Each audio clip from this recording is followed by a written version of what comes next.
with additional tools to do exactly that, although it is unfortunate that some of the sanction authorities have been watered down at the administration's request.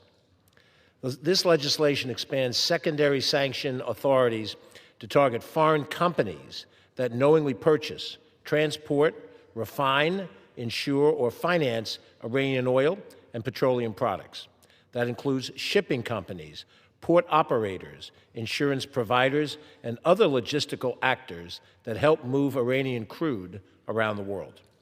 Crucially, it focuses attention on the network of foreign refineries and intermediaries, particularly in China, that have become the primary buyers of sanctioned Iranian oil, giving the executive branch clearer authority to penalize those actors and disrupt that trade. Taken together, these measures are intended to close loopholes in the existing sanctions architecture and make it far harder, difficult for Tehran to generate billions of dollars in oil revenue. Unfortunately, while the Trump administration spent years talking about maximum pressure, the reality looked very different. In practice, the administration often failed to enforce the sanctions authority already available to it, and at times actively undermined them. Last year, President Trump pardoned the founder of Binance, who pleaded guilty to sanctions evasions crime pertaining to Iran in 2023. The administration also failed to meaningfully disrupt the Iran-China energy trade or marshal the sustained diplomatic effort required to build international pressure against Tehran's illicit oil exports. As a result, Iran continued generating billions in energy revenue while the administration's policy drifted. Now we find ourselves in a very different and a far more dangerous situation. The United States started a war with Iran that Congress did not authorize, and the American people overwhelmingly thinks makes us less safe. 13 Americans have died in the conflict, and over 140 have been injured. The administration started this military campaign without a strategy or an end game. The regime has not collapsed, but gas prices are up 30%. Americans are paying $2 billion each and every day because of this administration's impulsive and illegal war. Consider the trade-off. The money Trump has already spent on this war could have paid for a full year of ACA premium tax credit extensions for Americans here at home. And what about that price at the pump? In a ham-handed attempt to fix a problem of its own making, the Trump administration has suspended sanctions against Russian oil used to finance Putin's war machine, while at the same time it dawdles on a peace solution in Ukraine. It's possible that the president will soon declare victory and move on, but the question of Iran will remain, as will its threats of retaliation and destabilization. And it may very well emerge from this conflict damaged, unstable, and led by a leadership even more extreme and vengeful than before. That is why tools like the ones in this bill remain important. Sanctions can help contain the regime's ability to rebuild its terrorist infrastructure, reconstitute its military capabilities, and restart its nuclear ambitions. Strong enforcement of these sanctions can also ensure that Iran cannot once again finance destabilizing activities across the region through oil revenues flowing into Tehran. At the same time, the future of Iran is highly uncertain. Only time will tell whether the conduct of the administration will, in the long run, cause more harm than good.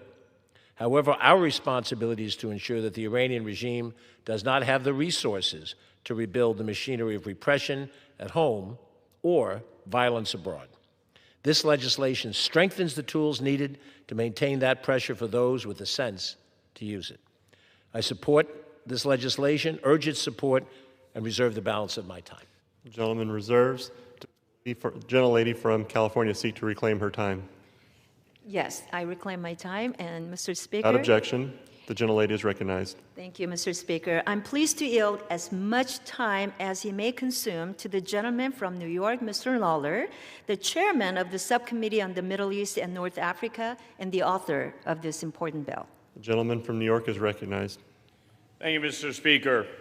For decades, presidents and members of Congress of both parties have talked about peace in the Middle East, stability in the Middle East, and freedoms for all who live there is something that all of us should be able to agree on. And almost everyone also agrees that Iran cannot have a nuclear weapon, and that Iran is the greatest state sponsor of terrorism. Unfortunately, 53 of my colleagues from across the aisle last week chose not to support that belief, voting against a resolution that declared Iran the greatest state sponsor of terrorism. But for the first year of this term, President Trump has prioritized putting in place maximum pressure on the Iranian regime and prioritizing negotiations to stop their uranium enrichment, to stop their nuclear ambitions, to stop their ballistic missiles program, and to stop their financing of terrorism. Unfortunately, the regime refused to negotiate in good faith. 2 weeks ago, President Trump executed Operation Epic Fury to take their ballistic missiles program off the table for them. This offensive also destroyed their air defense system and their naval capabilities. And look where our partners and allies in the region are. They are opposed to a nuclear Iran. They are opposed to an Iranian regime that possesses dangerous intercontinental ballistic missiles. And they support the United States maximum pressure campaign because they know this military engagement did not happen in a silo. This was not a war of choice. The fact is, Iran has been at war with the United States for 47 years. The regime has chanted death to America for 47 years. The regime is responsible for the deaths of thousands of Americans and thousands of Israelis and thousands of Muslims. You see them lashing out indiscriminately, striking civilian targets in Arab states. Why? Because they are the face of evil, and they are the greatest force for terrorism around the globe. Now, this comes after the regime funded Hamas's attack on Israel on October 7th. It comes after they funded constant Houthi attacks and funded Hezbollah. And where do they get this financing from? They get it from the illicit oil trade, the oil trade in which China is the biggest purchaser of Iranian petroleum. I was proud last Congress, working alongside then Senator and now Secretary of State Marco Rubio, in passing the SHIP Act so that we could actually enforce sanctions against the Iranian regime and their illicit oil trade. And it comes on the heels of a regime in Iran, that has sought to destroy the United States and Israel and our partners. Maximum pressure means strength in the face of these egregious and tragic offenses. And my bill, the Enhanced Iran Sanctions Act, builds on the Trump administration's existing sanctions regime to give them more tools and to cripple the illicit oil trade and to cripple this unholy alliance between China, Russia, Iran, Venezuela, Cuba, North Korea, and other bad actors. Now, it does so by authorizing the administration to place secondary sanctions on enablers of Iran's illicit oil trade that has financed their proxies, that has financed their missiles program, that has financed their nuclear ambitions and their uranium enrichment.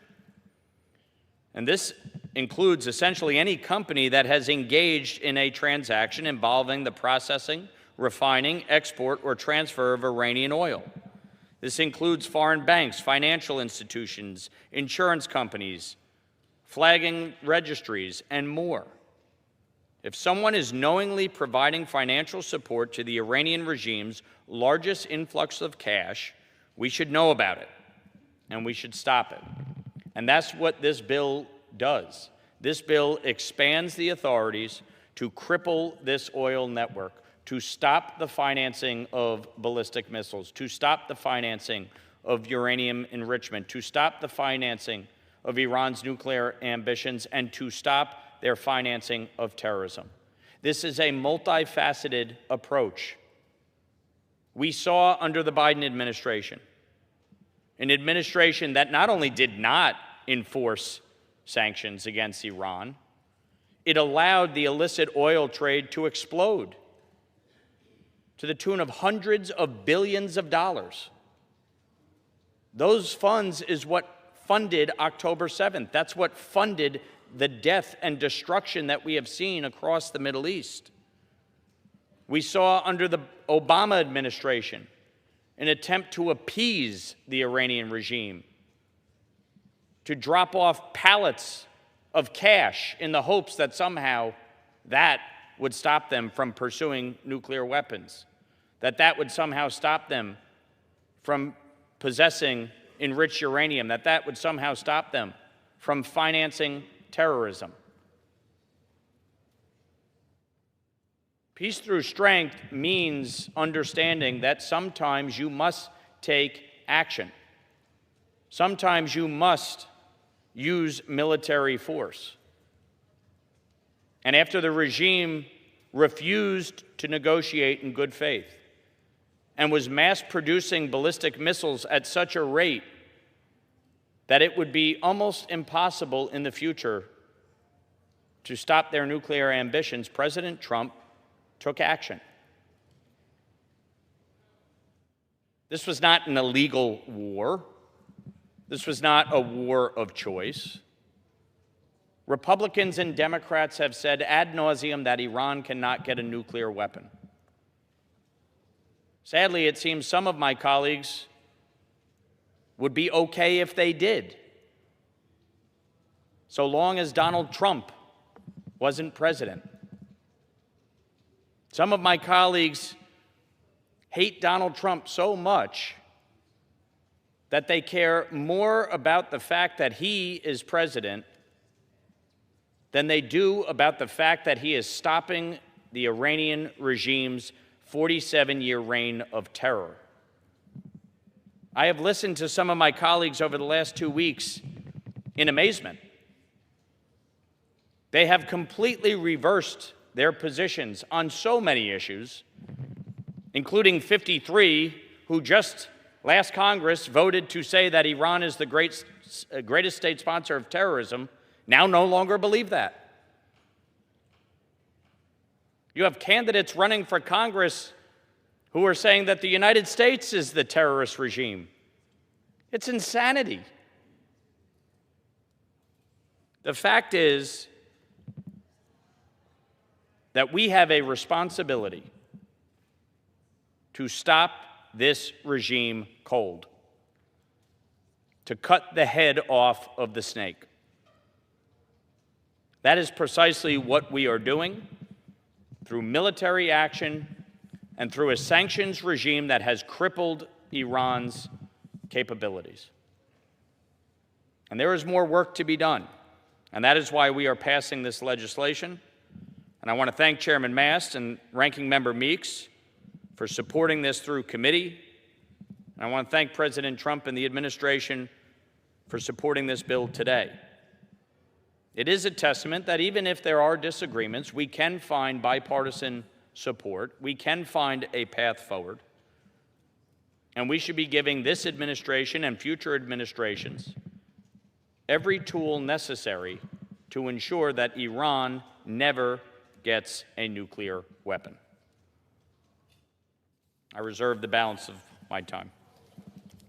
Gentlelady reserves. I reserve. Gentlelady reserves. Gentleman from New York is recognized. Mr. Speaker, we have no further requests for time, so I'm prepared to close if the majority is prepared to close. The gentleman continues to reserve. Is the gentlelady And ready I to have close? no more speakers, so I'm prepared to close.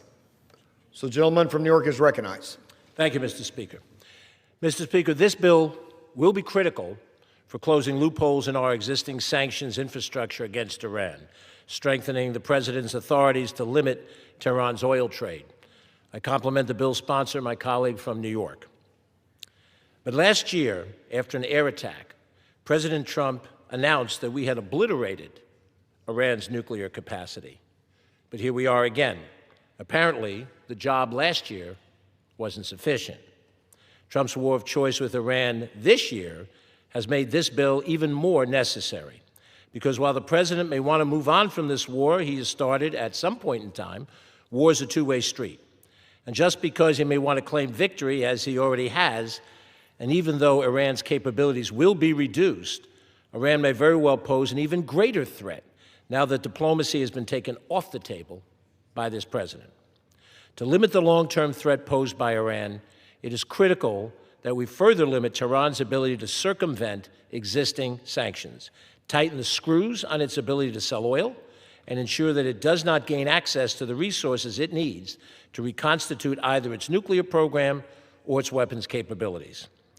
This president has put us at considerable risk by starting this war and enabling a regime that is perhaps even more hardline than the one that preceded it. And while we can't close Pandora's box, we can and should take all steps necessary to prevent Tehran from building back the arsenal now that it would surely want to use against us. This bill accomplishes some of that task, and I support it, and I yield back the balance of my time. Gentleman yields. The gentlelady from California is recognized. Well, I encourage all my colleagues to support this bill, and I yield. Gentlelady yields back. The question is, will the House suspend the rules and pass the bill, H.R. 1422, as amended? Those in favor say aye. Those opposed, no. In the opinion of the chair, two-thirds being in the affirmative, the rules are suspended, the bill is passed, and without objection, the motion to reconsider is laid upon the table. Without objection, the title is amended.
For what purpose does the gentleman from Arkansas seek recognition?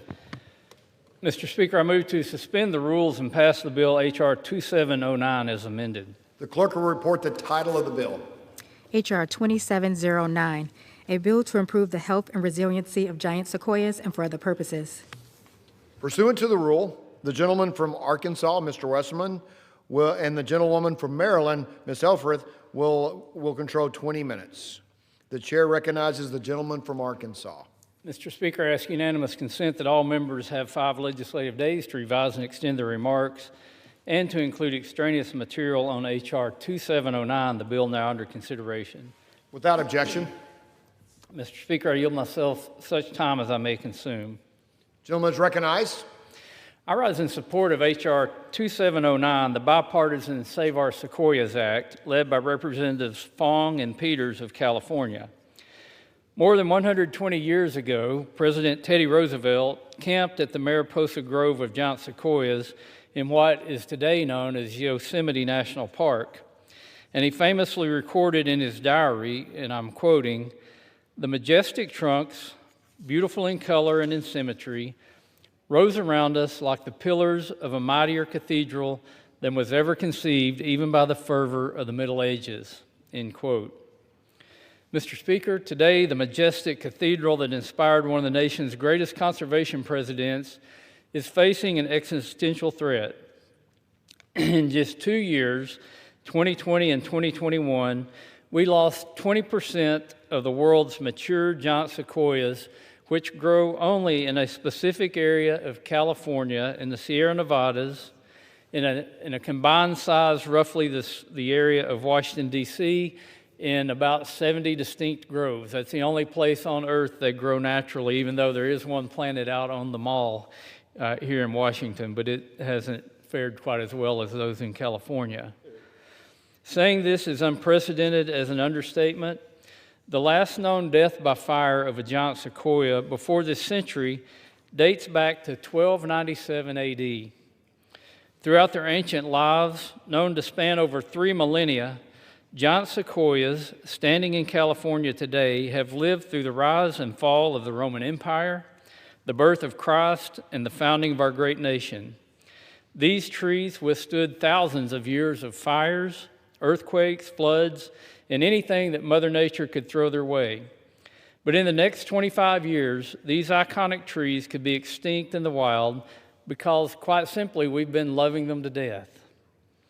For the first 1,000-year period from 800 to 1800, or for the 1,000-year period from 800 to 1800, giant sequoias experienced an average of 30 fires per century. These low-severity fires cleared out undergrowth and shade-tolerant species, such as white fir, and allowing the semi-serotinous sequoia cones to open and begin the regeneration process. But decades of fire suppression and a lack of forest management dropped the number of fires in these groves by a factor of 10-fold, down to just 3 fires per century, with some groves untouched by fire for over a century. In combination with historic drought conditions, this created a perfect storm of hazardous ladder fuels that carry fire up into the crown of the giant sequoias, creating virtually unstoppable infernos. In the words of Dr. Christy Brigham, a scientist at Sequoia and Kings Canyon National Parks, bureaucracy is slow, wildfire is fast. And we're going to need to get a lot faster if we want to save these trees. At its normal pace, it would take the Forest Service 52 years to treat just its 19 highest priority groves. That's time we simply do not have. That's where the bipartisan Save Our Sequoias Act comes in today. This legislation gives federal, state, tribal, local, and private land managers the tools they need to expedite the restoration work necessary to protect giant sequoias. The Save Our Sequoias Act expedites environmental reviews, formalizes interagency coordination through the Giant Sequoia Lands Coalition, and declares a congressional emergency to increase the pace and scale of forest management efforts. I would briefly like to clarify the intent of Congress regarding this legislation as it relates to the Wilderness Act. Over the course of several months of bipartisan negotiations involving the Natural Resources Committee, the Department of the Interior, the U.S. Forest Service, and various stakeholders, several improvements were made to the legislation. During these negotiations, there was clear, universal, and unambiguous agreement that the Wilderness Act did not preclude the National Park Service from fulfilling its mission under the Organic Act of 1916 to replant giant sequoias in groves that have been essentially clear-cut by wildfire. Because there was a clear consensus and prior statutory evidence demonstrating the compatibility of the Wilderness Act with these activities, which are fully outlined in the committee's report, the final legislative text did not include any amendments to the Wilderness Act, which would have been unnecessary. This bill, again, is a culmination of years of bipartisan work, and I'd like to thank the many co-leads of this legislation for their dedication and commitment to putting aside partisan politics and doing what's best for this iconic species. I also recognize and thank many of the supporters who were instrumental in the crafting of this legislation, including the Tule River Tribe, the Tulare County, Save the Redwoods League, CAL FIRE, Sierra Forest Products, Clay Jordan, Teresa Benson, Garrett Dickman, as well as Dr. Stephen Sillett, Robert Van Pelt, Kristen Shive, and Christy Brigham. I encourage my colleagues to support this important bipartisan piece of legislation, and I reserve the balance of my time. Gentleman reserves. The gentlelady from Maryland is recognized. Thank you, Mr. Speaker. I rise to support H.R. 5709, the Save Our Sequoias Act, offered by my colleague, the Representative Fung from California. The Save Our Sequoias Act establishes a framework to support the ongoing restoration and recovery of giant sequoias, an iconic keystone species found only in the western slopes of the Sierra Nevada mountains in California. Sequoias are the largest trees on Earth. Some of them grow to be more than 300 feet tall, and they are some of the most fire-resilient species, even evolving to need frequent, low-intensity fires to reproduce and survive. But climate change, drought, and historic fire suppression have led to catastrophic wildfires that are burning hotter and more intensely than ever before. These climate change-driven wildfires are posing an existential threat to giant sequoias, which are struggling to survive. Over the past decade, nearly 20% of the entire population of giant sequoias have died. H.R. 2709 is a targeted bill that would codify existing emergency response efforts by the National Park Service, the U.S. Forest Service, and partners to promote reforestation and reduce future wildfire risk in giant sequoia groves. And these efforts are working. The Giant Sequoia Land Coalition reported that 2024 was a landmark year for conservation work, with restoration and fuels reduction efforts successfully completed across nearly half of the total sequoia grove acreage. I want to thank my Republican colleagues sincerely for their willingness to negotiate in good faith with us on this bill.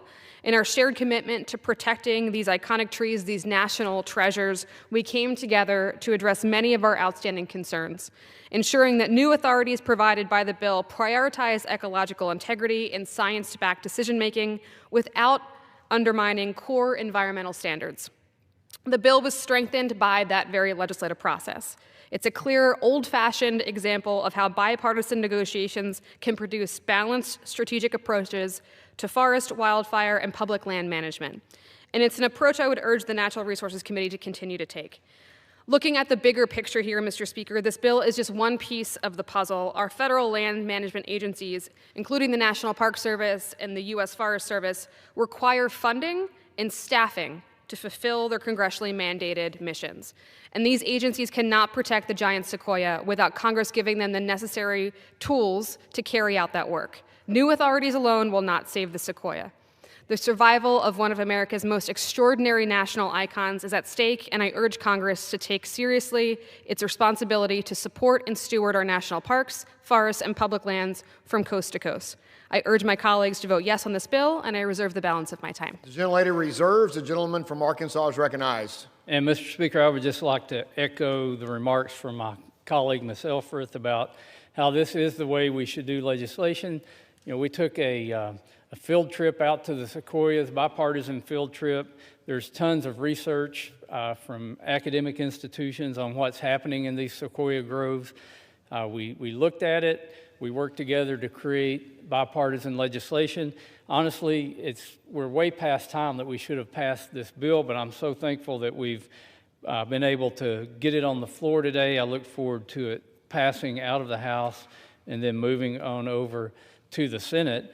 And this bill sparked something else. We passed a very bipartisan bill in the House called the Fix Our Forest Act, based off of the work we did on the Save Our Sequoias Act. That bill's over in the Senate right now waiting for Senate action. And as we're moving into spring, and we'll soon be moving into the summer months when wildfires are raging, that's another bill that we can't delay in getting passed. And Mr. Speaker, with that, I yield 3 minutes to the gentleman from California, a co-sponsor of the bill, Mr. Valadeo, who was on that field trip that we took when we saw the devastation in the sequoia groves. Gentleman is recognized. Mr. Speaker and Chairman, that was a really good tour. I think it was about 4 years ago, and as a dairy farmer, it's always interesting for us to learn the different parts of growing plants and animals and the impacts they have. And your expertise on this piece of legislation specifically really shone through on those days when we were driving around and spending a lot of time with then Speaker McCarthy and a bipartisan group of members. We did learn a lot. But Mr. Speaker, I rise today to urge support for the Save Our Sequoias Act. For generations, the giant sequoias have stood as one of the most recognizable symbols of California. These trees are remarkably resilient to fire and were once considered virtually indestructible. But today, they face a crisis of their own making, of our own making. More than a century of fire suppression and forest mismanagement has allowed dangerous levels of fuel to build up around these groves, turning natural fires into catastrophic, high-severity wildfires. Since 2015, these fires have caused unprecedented destruction. And in just the last few years, nearly 1/5 of all giant sequoias have been lost. Without urgent action, we risk losing countless more. That's why I'm proud to co-sponsor the Save Our Sequoias Act. This bill provides land managers with the emergency tools and resources they need to protect the remaining groves by strengthening coordination among federal, state, tribal, and local partners, establishing a comprehensive assessment to prioritize wildfire risk reduction, and streamlining reviews so critical forest management can move forward quickly while maintaining strong scientific standards. The Save Our Sequoias Act also encourages private partnerships to support restoration and establishes a comprehensive reforestation strategy to regenerate groves lost to recent wildfires. Mr. Speaker, protecting the giant sequoias is about safeguarding a natural legacy for future generations, and I urge all my colleagues to support this legislation, and I thank the chairman for his efforts in this legislation over the last few years. Thank you, and I yield back. Gentleman reserves. And Mr. Speaker, I have no further requests for time. I'm prepared to close, and I do. Gentlelady from Maryland is recognized. Thank you, Mr. Speaker. I urge my colleagues to support this legislation, and I yield back the balance of my time. Gentlelady yields back. Gentleman from Arkansas is recognized. Mr. Speaker, when I was in forestry school, the thing we learned about giant sequoias is they have this really thick layer of bark, and at the time we didn't even really think it was possible to kill a giant sequoia with wildfire. That's because, as I mentioned earlier, it was 1297 when the last known death by fire occurred, and trees are like history books because you can count their rings and go back in time and you can see what happened. These trees have withstood fires for millennia, but in the blink of an eye, we could lose them all because the fire doesn't just burn down around the trunks anymore. With these other trees growing up into the crowns, it creates a ladder to take the fuel up into the crowns of the trees. Henry Ford once said that failure is the opportunity to begin again more intelligently. The Save Our Sequoias Act is our opportunity to begin managing giant sequoia groves more intelligently. I urge my colleagues to support the Save Our Sequoias Act, and I urge the Senate to swiftly take up this bill and send it to the President's desk. Before I close, I ask unanimous consent to include in the record an exchange of letters between the Committee on Natural Resources and the Committee on Agriculture. Without objection, so ordered. Thank you, and I yield back the balance of my time. Gentleman yields back his balance of his time. The question, will the House suspend the rules and pass the bill H.R. 2709? Those in favor say aye. Aye.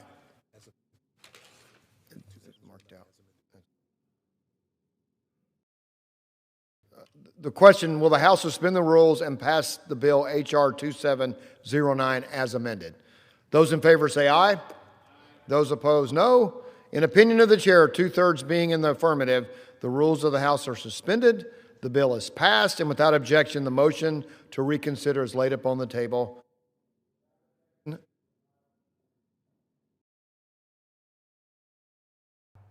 Thank you. For what purpose the gentleman from Arkansas seek recognition? Mr. Speaker, I move to suspend the rules and pass the bill H.R. 4467 as amended. The clerk will report the title of the bill. Union Calendar number 387, H.R. 4467. A bill to modify the boundary of the Vicksburg National Military Park in the state of Mississippi and for other purposes. Pursuant to the rule, the gentleman from Arkansas, Mr. Westerman, and the gentlewoman from Maryland, Ms. Elfreth, will each control 20 minutes. The chair recognizes the gentleman from Arkansas. Mr. Speaker, I ask unanimous consent that all members be given 5 legislative days to revise and extend their remarks and to include extraneous material on H.R. 4467, the bill now under consideration. Without objection, so ordered. Mr. Speaker, I yield myself such time as I may consume. Gentleman is recognized.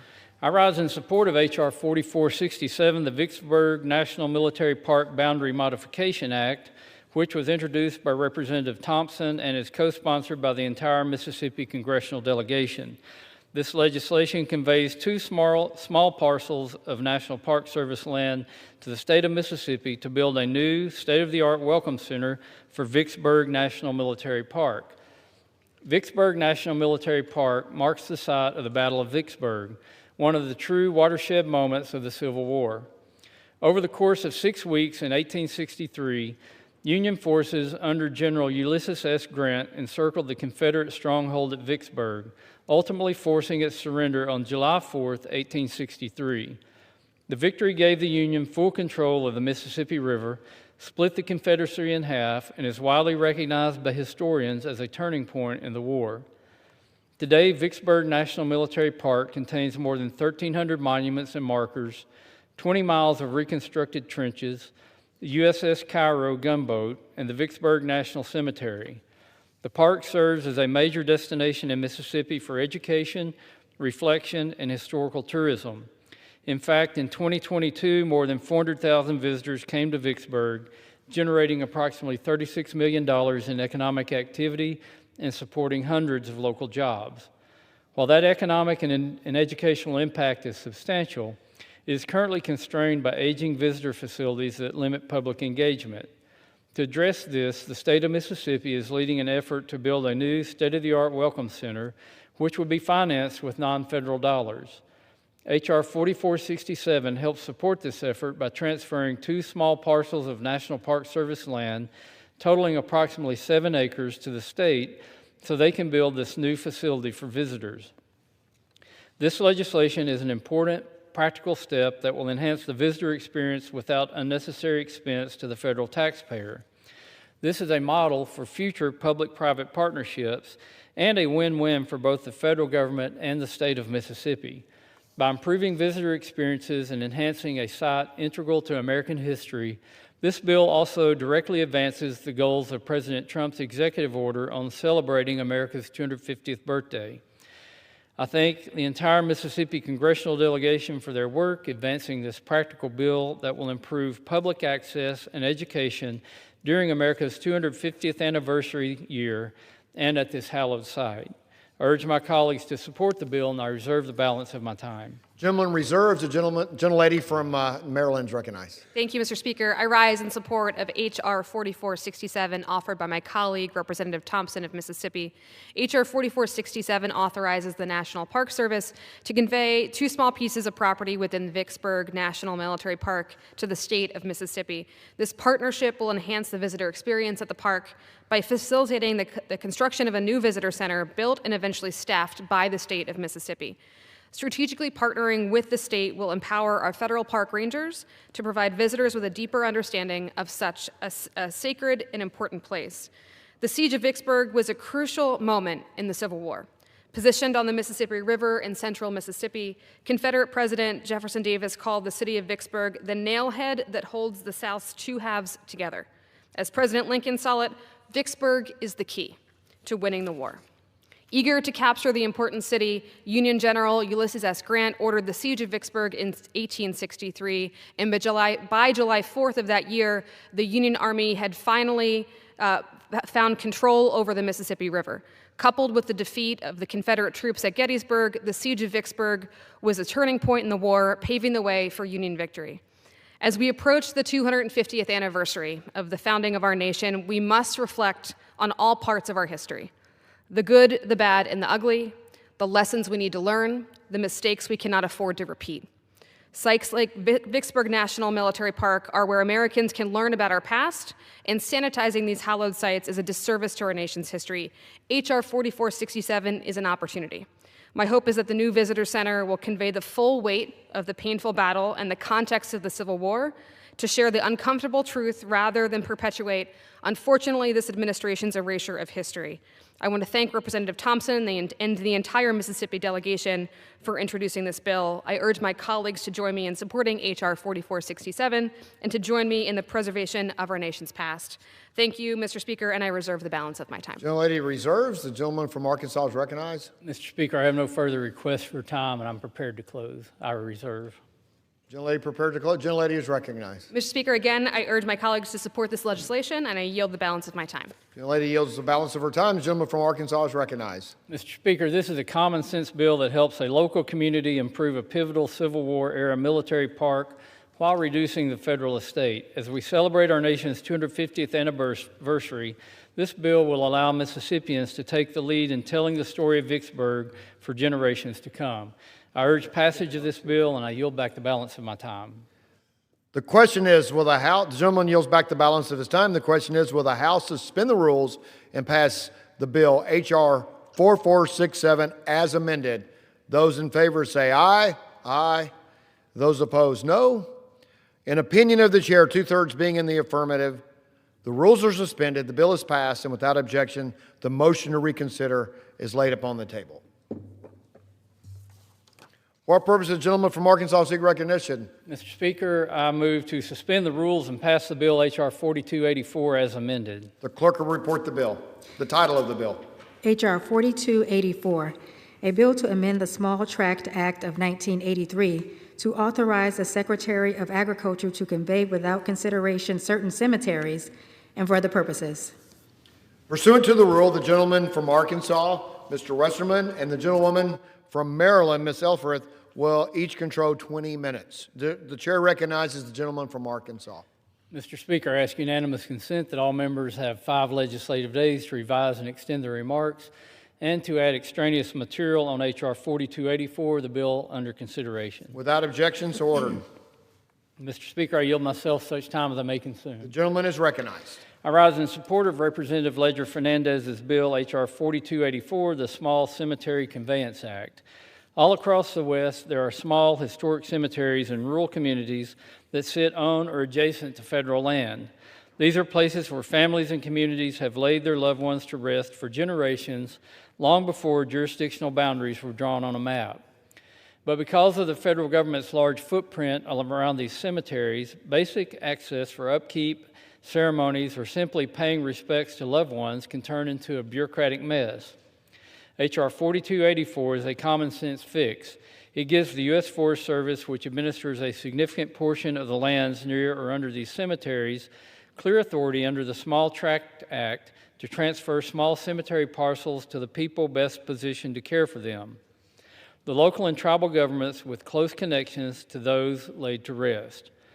Rather than going through the lengthy process of requiring an act of Congress to convey each individual parcel on a one-off basis, this bill establishes a legal framework for communities to gain possession of historic cemeteries. The legislation respects local stewardship and reduces the federal footprint, all while ensuring safeguards are in place to make sure these hallowed sites are used as cemeteries in perpetuity. This bill puts locals in charge of the cemeteries they have maintained for centuries, allowing the Forest Service to focus on their core mission, restoring health and resiliency to our nation's overgrown, fire-prone federal lands. This bill removes red tape from the burdensome process of transferring land in these special cases so that local communities can more easily honor their loved ones and be stewards of the places where their ancestors are at peace. I support this bipartisan piece of legislation and would like to thank Representative Ledger Fernandez and Representative Hurd for their work together on this bill. With that, I reserve the balance of my time. Reserved, the chair recognizes the gentlewoman from Maryland. Thank you, Mr. Speaker. I rise today in support of H.R. 4284, the Small Cemetery Conveyance Act, introduced by my colleague from New Mexico, Representative Ledger Fernandez. H.R. 4284 amends the Small Tract Act of 1983 to allow states, local governments, federally recognized tribes, and land-grant Mercedes to request small conveyances of cemetery land. As the chairman said, this is an important update that sets out to fix a deeply personal problem for many rural communities, particularly in the West. Land-grant and tribal communities have existed long before the United States of America or the Forest Service were around. Today, many of these communities find their cemeteries located on Forest Service land, and this bill will enhance access and improve stewardship of these important tracts. While H.R. 4284 waives the need to pay for an exchange land for these sites, this does not signify or give away or sell off these public lands. This is rather about dignity and respect. Importantly, this bill requires all conveyed lands to be managed as a cemetery in perpetuity, and this ensures an ongoing public purpose and allows communities to take care of their ancestors for generations to come. I thank my colleague from New Mexico and my colleague from Colorado for their efforts to return these important burial sites to their constituents. I ask my colleagues to vote yes on this bill, and I reserve the balance of my time. Gentlewoman reserves. The gentleman from Arkansas is recognized. Mr. Speaker, I have no further requests for time, and I'm prepared to close, and I reserve the balance of my time. Gentlewoman from Maryland is recognized. Thank you, Mr. Speaker. I again urge my colleagues to support the legislation, and I yield back the balance of my time. Gentlewoman yields back. The gentleman from Arkansas is recognized. Mr. Speaker, this is a simple bipartisan measure that serves the spiritual needs of rural, tribal, and local communities across the West. It lightens the administrative burden on the Forest Service, reduces the federal footprint, and above all, returns the protection and care of local cemeteries to those with the closest connections to them. Before I close, I ask unanimous consent to include in the record an exchange of letters between the Committee on Natural Resources and the Committee on Agriculture. Without objection, so ordered. I urge my colleagues to support this bill, and I yield back the balance of my time. The question is, will the House, gentleman yields back his time. The question is, will the House suspend the rules and pass the bill H.R. 4284 as amended? Those in favor say aye. Those opposed, no. In the opinion of the chair, 2/3 being in the affirmative, the rules are suspended, the bill is passed, and without objection, the motion to reconsider is laid upon the table. For what purpose does the gentleman from Arkansas seek recognition? Mr. Speaker, I move to suspend the rules and pass the bill H.R. 1665. The clerk will report the title of the bill. Union Calendar Number 416, H.R. 1665. A bill to require the Department of the Interior and the Department of Agriculture to establish online portals to accept, process, and dispose of certain Form 299s and for other purposes. Pursuant to the rule, the gentleman from Arkansas, Mr. Westerman, and the gentlewoman from Maryland, Ms. Elfreth, each will control 20 minutes. The chair recognizes the gentleman from Arkansas.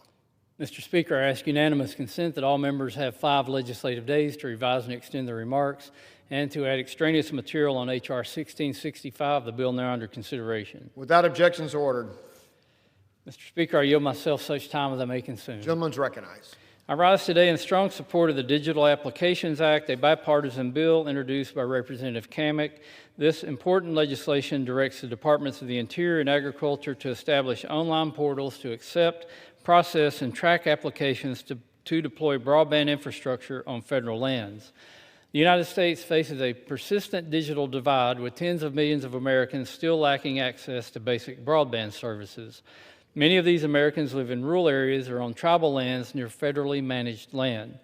For these communities, broadband isn't a luxury, it's essential infrastructure. It means students can do their homework at home, small businesses can reach customers and compete in the modern economy, farmers and ranchers can use precision tools, and families can access telehealth, emergency services, and basic information. Without reliable internet, entire communities are left at a disadvantage. In too many cases, the problem isn't a lack of interest from providers, but rather the federal permitting process. Today, broadband providers face a system that is slow, opaque, and unpredictable. Applications can sit for months with little to no communication.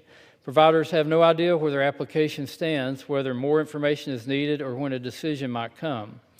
That uncertainty makes it harder to plan projects and invest resources, ultimately delaying the delivery of internet access to the communities that need it most. This permitting morass is exactly how the Biden-Harris administration wasted $42 billion in taxpayer funds to deploy broadband infrastructure across the country and failed to connect a single household. Throwing money at this problem is not the answer. We need common sense permitting reform. Representative Kamek's legislation offers a real, straightforward solution to a discrete problem. By creating online portals for broadband application, agencies can bring transparency and accountability to the permitting process. Applicants will be able to track their submissions, see where they are in the review process, and understand exactly what is needed to move forward. This kind of transparency is a simple fix that can bring more predictability to developers and help speed deployment. H.R. 1665 will help build essential infrastructure faster, smarter, and with more transparency. I urge my colleagues to join me in supporting this bipartisan legislation, and I commend Representative Kamek for her leadership on this effort. Thank you, and I reserve the balance of my time. Gentleman reserved. The gentleman reserved. Gentlewoman from Maryland is recognized. Thank you, Mr. Speaker. I rise in support of H.R. 1665, the Digital Application Act, sponsored by my colleagues, Representative Kamek and Representative Matsui, which would promote accessibility and transparency in the permitting process for communications use authorizations. While many agencies are working to modernize their systems, application processes too often continue to rely on snail mail or email, which can lead to delays and challenges in submitting and processing. H.R. 1665 complements ongoing agency efforts to modernize the federal permitting system by requiring the Department of Interior and the U.S. Forest Service to establish online portals for processing applications to locate or modify communications or broadband equipment and infrastructure on federal lands. This is a bipartisan solution to address delays in the permitting process appropriately while also supporting expanded digital connectivity across our public lands. In the year 2026, I want to thank the representatives for bringing this common sense solution. It's about time we bring internet access to every corner of our country, and I want to thank the bill's sponsor. I urge support of H.R. 1665, and I reserve the balance of my time. Gentlewoman reserves the balance of her time. Gentleman from Arkansas is recognized. Mr. Speaker, I yield 4 minutes to the gentlewoman from Florida, the lead sponsor of the bill, Ms. Kamik. Gentlewoman from Florida is recognized. Thank you, Mr. Speaker, and thank you, Mr. Chairman. I appreciate your support. Today, I rise in support of H.R. 1665, the Digital Applications Act, legislation that I introduced to modernize how our federal agencies process applications for communications infrastructure on federal lands. At its core, this bill is about something very simple: bringing outdated government processes into the digital age. Today, companies seeking to deploy broadband infrastructure on federal lands must often submit a Form 299 to the Department of Interior or the Department of Agriculture to obtain authorization for communication facilities such as towers or related equipment. These authorizations can take the form of easements, right-of-ways, leases, or licenses. But despite the importance of these projects, particularly when connectivity is needed more than ever, and public safety is a priority, the application process itself is far too paper-based, fragmented, and slow. In 2026, that just doesn't make sense. The Digital Applications Act fixes that by requiring the Department of Interior and Department of Agriculture to establish online portals to accept, process, and manage these forms. These portals will allow applicants to submit materials electronically, track the progress, and improve coordination across agencies. It's a straightforward reform, but one with real impact. For communities across the country, especially rural communities like the ones I represent in Florida, delays in permitting infrastructure can mean delays in access, weaker wireless coverage, and deployment that is slower of technologies that are critical to support economic growth and public safety. When we talk about closing the digital divide, it's not just about funding new networks. It's also about removing unnecessary red tape and bureaucratic barriers that slow down this progress. This bill does exactly that. By digitizing the application process, we can reduce these administrative delays, increase transparency, and provide applicants with a clear path forward when seeking a path to build infrastructure on these lands. The Digital Applications Act also reflects strong bipartisan cooperation, and I want to thank my colleague, Representative Matsui, for working so hard with me on this to advance a common sense solution.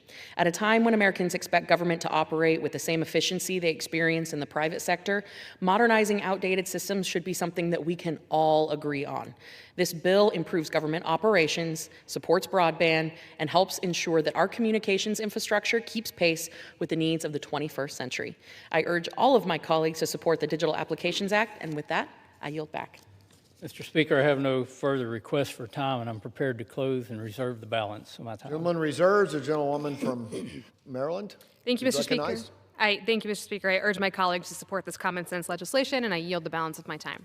Gentlewoman yields back. Gentleman from Arkansas is recognized. Mr. Speaker, I once again thank Representative Kamik for her leadership on the Digital Applications Act. This legislation, again, will help get rural America online to support students, small businesses, farmers, and ranchers and families. It will help constituents in my home state of Arkansas, as well as Americans across the country who live in remote areas near federal lands. Before I close, I'll ask unanimous consent to include in the record an exchange of letters between the Committee on Natural Resources and the Committee on Agriculture. Without objection. I urge my colleagues to join me in supporting H.R. 1665, and I yield back the balance of my time. Gentleman yields back the balance of his time. The question is, will the House suspend the rules and pass the bill, H.R. 1665? Those in favor say aye. Those opposed, no. In opinion of the chair, 2/3 being in the affirmative, the rules are suspended, the bill is passed, and without objection, the motion to reconsider is laid upon the table. For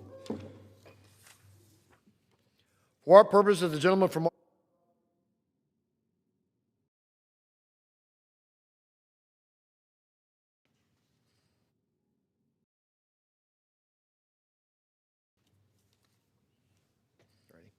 So for what purpose does the gentleman from Virginia seek recognition? Mr. Speaker, I move to suspend the rules and pass the bill, H.R. 2294, as amended. The clerk will report the title of the bill. H.R. 2294, a bill to reauthorize the Integrated Coastal and Ocean Observation System Act of 2009. Pursuant to the rule, the gentleman from Virginia, Mr. Whitman, and the gentlewoman from Maryland, Ms. Elfreth, each will control 20 minutes. The chair recognizes the gentleman from Virginia. Mr. Speaker, I ask unanimous consent that all members have 5 legislative days to revise and extend their remarks and to include extraneous material on H.R. 2294, the bill now under consideration. Without objection. Mr. Speaker, I yield myself as much time as I may consent. Gentleman is recognized. Mr. Speaker, I rise today in support of H.R. 2294 to reauthorize the Integrated Coastal and Ocean Observation System of 2009, sponsored by Representative Ezell from Mississippi. The Integrated Coastal and Ocean Observation System, or IOS, is a public-private partnership of coastal observation systems that provide local decision makers with the latest science to prepare for and protect coastal communities from disasters, while also supporting numerous industries that operate in our marine waters. The legislation before us would authorize the program through fiscal year 2030, ensuring continued support for fisheries, maritime industries, and coastal communities. I commend Representative Ezell for his leadership, and I urge my colleagues to support H.R. 2294, and I reserve the balance of my time. Reserves. The chair recognizes the gentlewoman from Maryland. Thank you, Mr. Speaker. I'm delighted to support H.R. 2294, bipartisan legislation to reauthorize the Integrated Coastal and Ocean Observation System Act, or IOS. There's some confusion on our side. Regardless, it's a great program, a common-sense, science-based solution that brings together my colleagues on both sides of the aisle around our shared commitment to protecting our coastal communities. I'm proud to work with my colleague, Representative Ezell, as one of the bipartisan group of 25 co-sponsors on this critical issue. Timely ocean and coastal data is essential to keeping our coastal economies, like the one I represent, running and protecting our communities. H.R. 2294 reauthorized the IOS program that deliver that invaluable data, and that helps us everything from our emergency preparedness to our fisheries management programs in the states that we represent. IOS helps to track changing ocean temperatures, measure wave activity, predict harmful algal blooms, monitor sea level rise, and improve storm surge forecasts that help emergency managers make life-saving evacuation decisions. IOS provides data to states, ports, the Coast Guard, FEMA, and any other business or agency that needs real-time access to ocean conditions. With natural disasters causing an estimated $12 billion with a B in average annual damages, sustained investment in IOS remains essential to ensure accurate weather and climate forecasts that protect our infrastructure, public safety, and economic resilience. This bipartisan bill extends IOS through 2030, strengthening partnerships with regional ocean observation systems and ensuring that critical ocean data continues to flow to federal, state, and local decision makers who depend on it. From the Gulf Coast to the Golden Coast to the Chesapeake Bay, when Republicans and Democrats work together on science-based solutions, we can protect both our natural resources and the communities that depend on them. I urge my colleagues to support this bipartisan legislation, and I reserve the balance of my time. Gentlewoman reserves. The gentleman from Virginia is recognized. Mr. Speaker, I yield 3 minutes to the gentleman from Mississippi, the lead sponsor of this bill, Mr. Ezell. The gentleman from Mississippi is recognized for 3 minutes. Thank you, Mr. Chairman. I rise today in support of my bill, H.R. 2294, legislation to reauthorize the Integrated Coastal and Ocean Observation System Act of 2009. The bill ensures the continued operation of Integrated Ocean Observing System, which is a nationwide network of buoys, radars, underwater gliders, and forecasting models that collect critical ocean and coastal data. These tools help provide real-time information on ocean conditions, weather patterns, coastal hazards, and marine ecosystems. This information is essential for a wide range of Americans who rely on our oceans and coastlines every single day.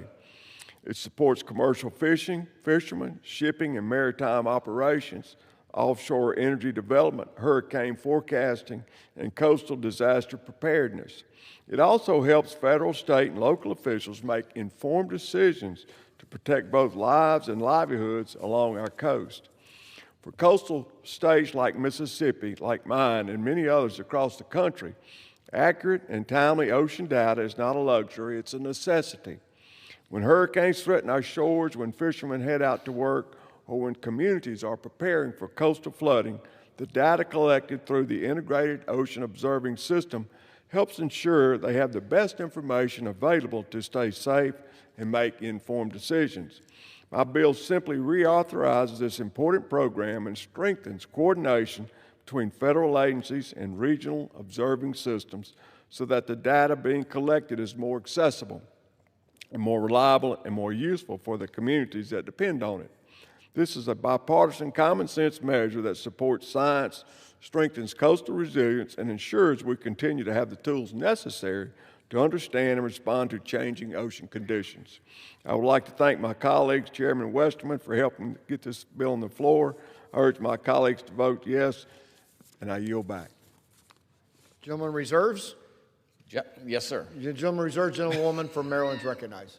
Thank you, Mr. Speaker. I'm prepared to close, or yes, I urge my colleagues to support this critical legislation, and I yield the balance of my time. You reserve? I reserve. You reserve. Gentleman from Virginia is recognized. Mr. Speaker, I yield 2 minutes to the gentleman from California, Mr. Fong. Gentleman is recognized for 2 minutes. Mr. Speaker, I rise today in support of my bill, the Save Our Sequoias Act. I first want to thank Chairman Westerman for his tremendous leadership and collaboration. I introduced this legislation with my California colleague, Representative Scott Peters, to safeguard our remaining giant sequoia groves, most in my district, by cutting red tape and restoring resilience to our forests. Giant sequoias, the world's largest trees, are only naturally found in 70 groves across 37,000 acres in California. Unfortunately, over the last century, fire suppression practices and forest mismanagement have led to a dangerous buildup of fuels, which in combination with increasingly intense wildfires has caused the unparalleled destruction of these iconic trees. In the last 5 years alone, there has been a nearly 20% loss of our giant sequoias. That's not to mention that at its current pace, it would take the U.S. Forest Service 52 years to treat just the 19 most at-risk giant sequoia groves. Our giant sequoias are a true national treasure. We cannot afford to let burdensome regulations prevent us from safeguarding them. My bipartisan bill would enhance interagency coordination between state, federal, and tribal partners, accelerate forest restoration efforts, and provide important science-based resources to land managers to protect these ancient trees from further destruction.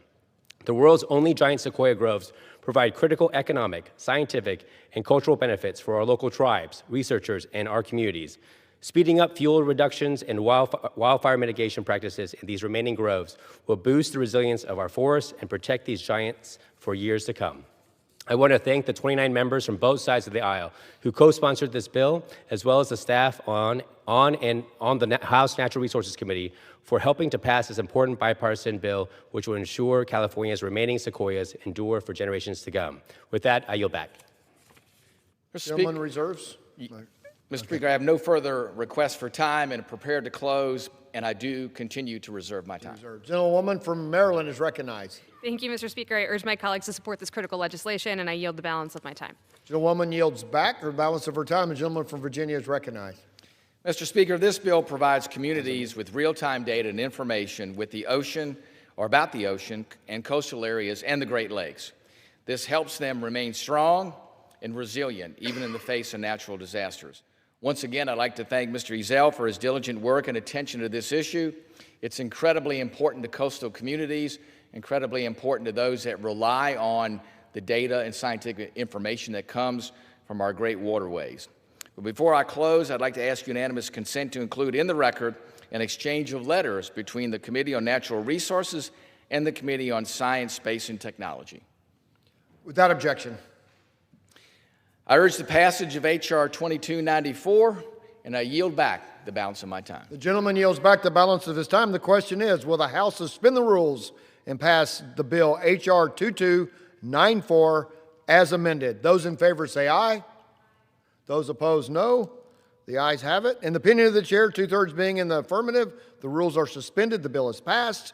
And without objection, the motion to reconsider is laid upon the table. Okay.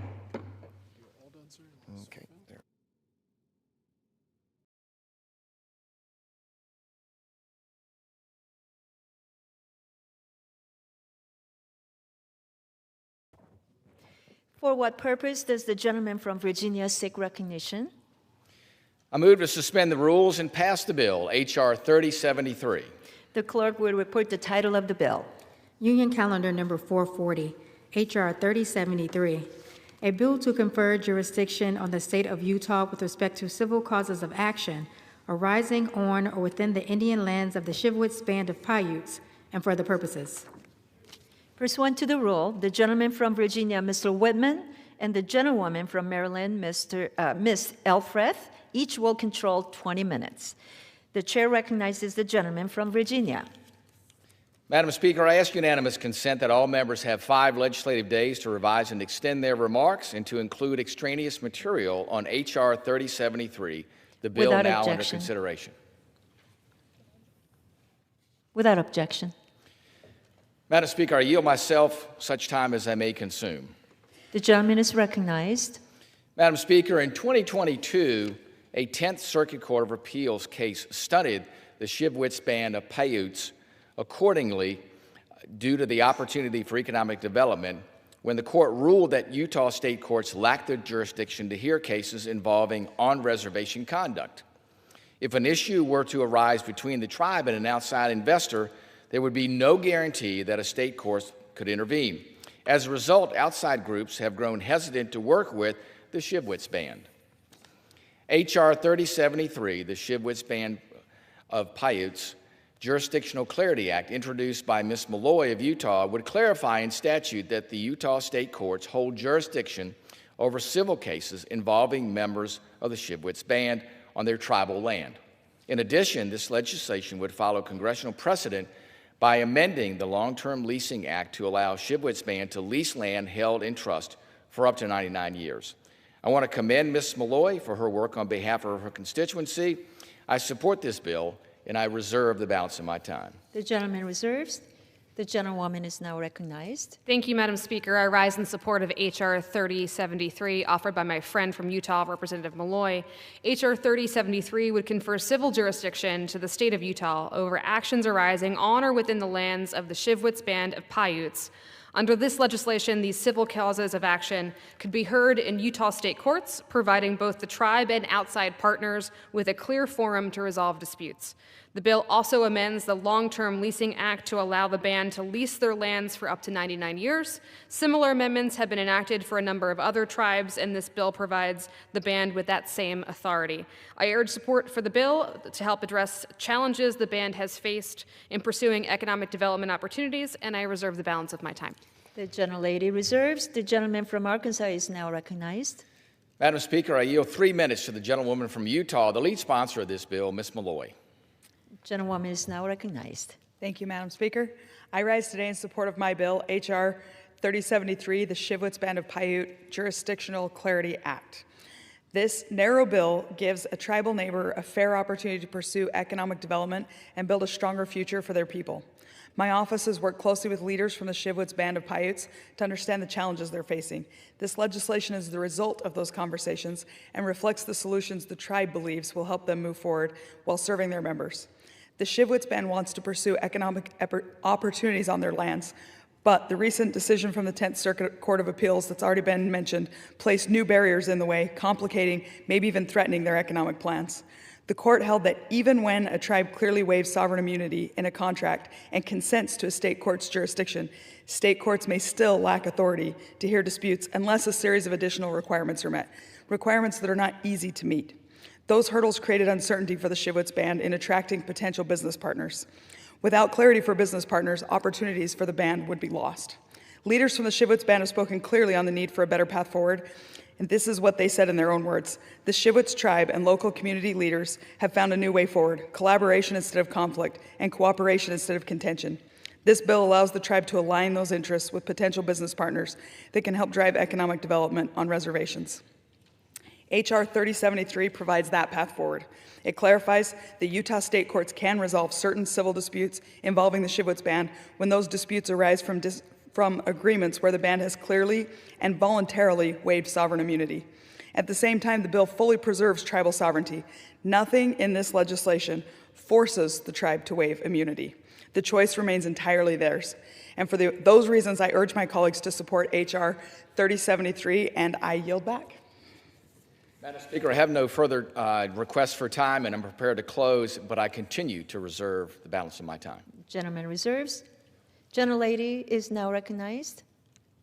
Thank you, Madam Speaker. I have no further requests for time, and we are prepared to close. I reserve. Gentlewoman reserves. Gentleman is now recognized to close. I have no further requests for time, and I reserve the balance of my time. Gentleman reserved. Gentlewoman is now recognized. Thank you, Madam Speaker. I again commend my colleague from Utah, and I urge my colleagues to support this legislation. I yield the balance of my time. Gentlewoman yields back. Gentleman from Virginia is recognized again. Madam Speaker, H.R. 3073 ensures that the Shivwits Band of Paiutes' sovereignty remains intact while offering legal certainty and economic development with outside investors. Additionally, the tribe would be able to lease its land for up to 99 years, as Congress has done previously for many other tribes. This creates new economic opportunities for the tribe, which are well-deserved. I thank Ms. Malloy for her work, and I urge the passage of H.R. 3073, and I yield back the balance of my time. The gentleman yields. The question is, will the House suspend the rules and pass the bill, H.R. 3073? Those in favor, say aye. Those opposed, no. In the opinion of the chair, 2/3 being in the affirmative, the rules are suspended, the bill is passed, and without objection, the motion to reconsider is laid on the table.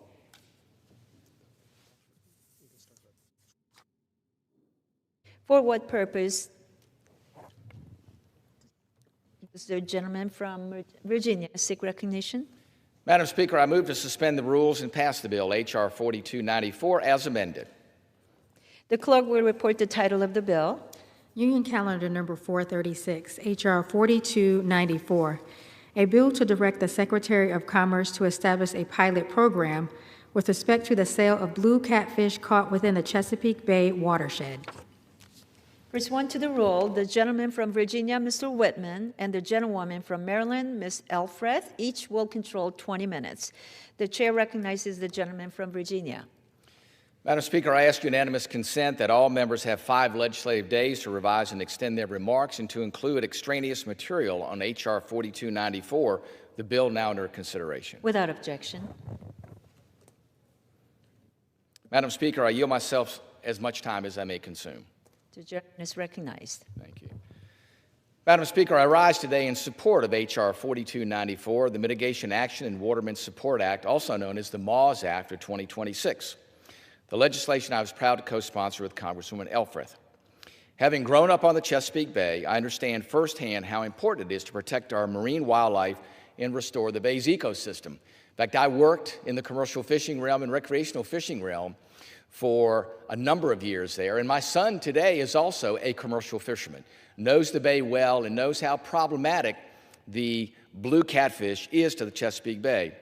Unfortunately, the blue catfish has become an invasive species that poses a growing threat to the biodiversity of the bay's waters and the seafood industries that depend on a healthy bay. These fish are aggressive predators that consume many of the species that define the Chesapeake Bay. Things like blue crabs, striped bass, and other native fish that are vital to the bay's ecological balance and to the watermen whose lives depend on them.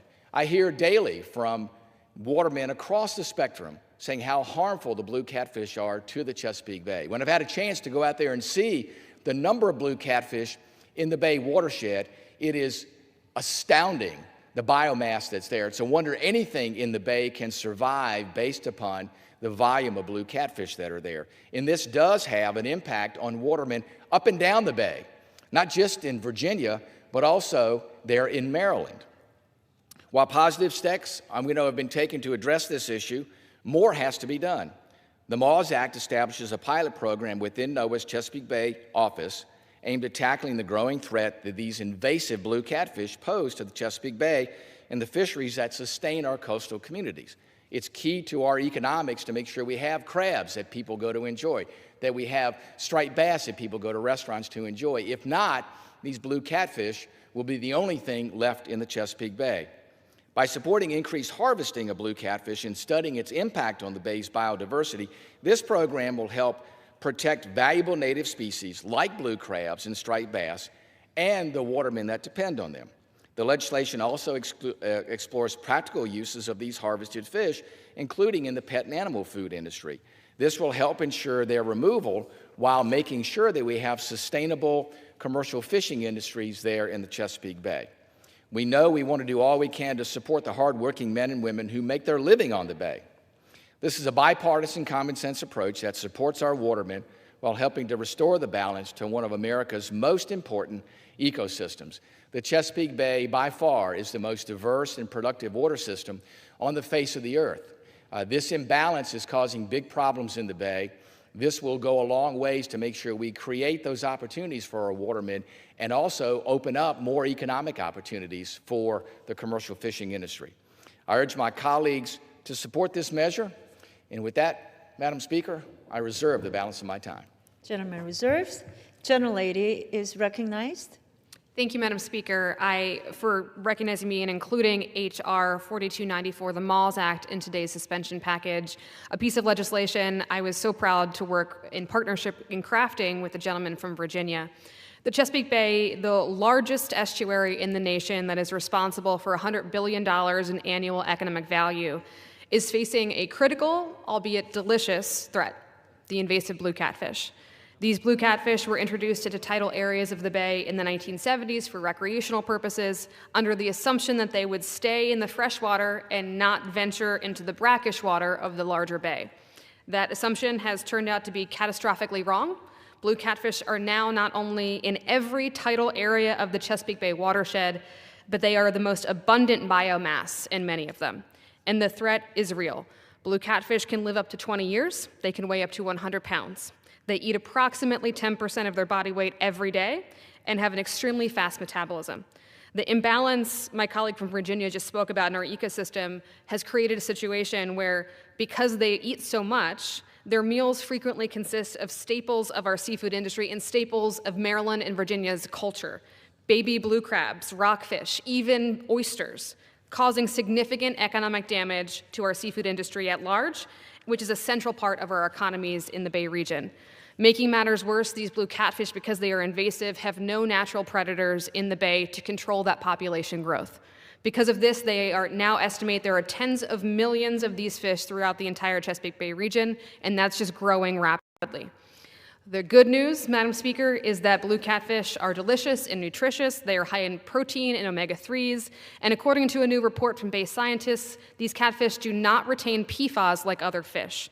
The market for human consumption has grown significantly across the region due to a concerted marketing campaign, processors who make bold investments, and chefs who are willing to take a risk, with blue catfish dishes popping up in restaurant menus and fillets on sale at your local market. But that market has a few critical limitations that are inhibiting our ability to control this catastrophe. First, blue catfish are the only fish inspected by the USDA.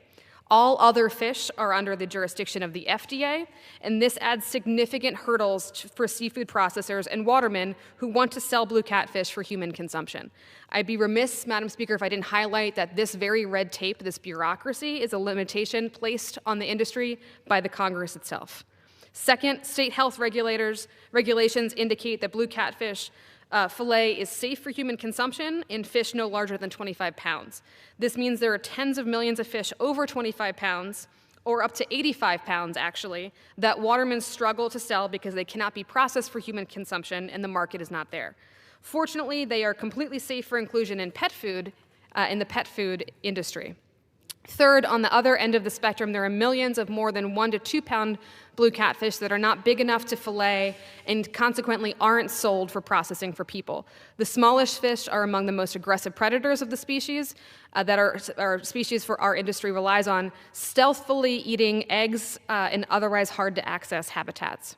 We have made significant critical progress, like the USDA grant program, which provides financial support to processors and food banks, but there remains the problem that only the very narrow window of 2 to 25 pound fish can be sold for human consumption. We are left without a solution to the question, what are watermen supposed to do with every other size? They can't just throw them back.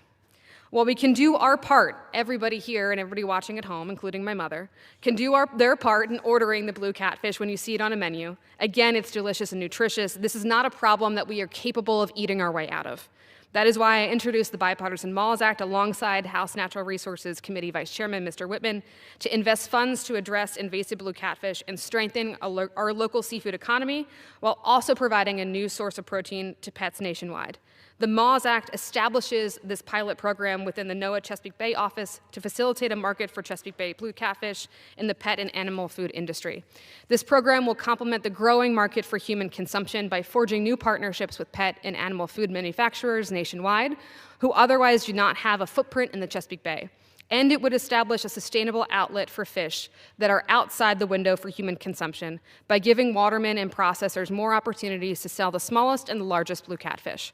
NOAA will enter into cooperative agreements with pet and animal food manufacturers to sell watermen and processors to ensure that they are properly incentivized to catch blue catfish in the bay and establish transportation, processing, and manufacturing structures for that long-term market need. By having a customer base with consistent and reliable price points, watermen can feel confident that this is worth their while to catch blue catfish of all shapes and sizes, knowing there will be somebody at the end of the dock to buy it for a fair price. Price points for this pilot program will be established in a collaborative effort between watermen, processors, manufacturers, scientists, economists.